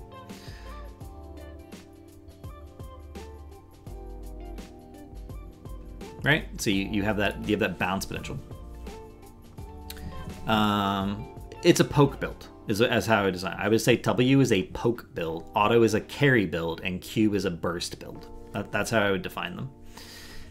In this game, you have a non-cleanse support, you have Sanctification theoretically, and then you have the bunker. So but you have a Sylvanas. You're not really a hyper carry in this context. I just don't know if poke works into a dive comp. But I don't think W build is necessarily bad. I think W build is fine if you're not the hyper carry, and Vala wasn't the hyper carry in either of the games this weekend. And last question. I just remembered that you said after Season 1 draft, I think it was an interview with Udall, that Oxygen did not want to draft Hasu on account of him having the Liquid sponsorship. Can you tell us what changed, or is this a no comment situation? I have been authorized to tell you by Oxygen Management that we did have to negotiate a deal with Liquid to get Hasu. For instance, if we make it to LAN events, Hasu will be an Oxygen player and therefore will be wearing Oxygen gear. And he'll be representing Oxygen at those LAN events, and he will not be representing Liquid. Then that was something we had to negotiate Oxygen with. In Season 1, we didn't want to risk picking him and then having that be an obstacle that we couldn't overcome. But without the draft, we got a multiple week period where we could talk to Liquid and work this out, knowing we would have Hasu. So it's a very different dynamic, right? It's if we pick him, we're going to have to work this issue out very, very quickly. But without the draft, we could pick him, and then we had literally weeks to work out all the details of what him playing for Oxygen would look like. So it's a very, very different dynamic going on. And that's going to be it for Inside the CCL. That show actually went way longer than I thought it would.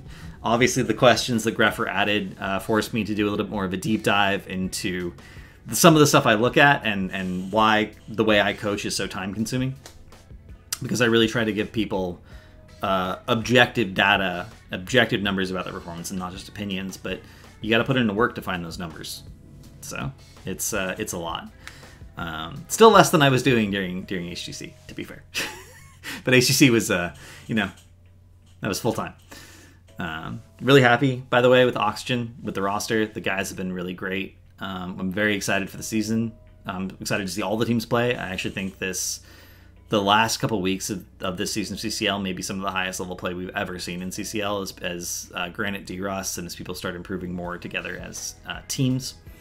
Very exciting. Hopefully you guys enjoyed the show. Remember, this is a stream where we never lose. We always win, or we learn something. Learning is always a win. Thank you all for watching. I'm going to find someone to host, and that is it for Inside the CCL this week. Have a good night, everyone.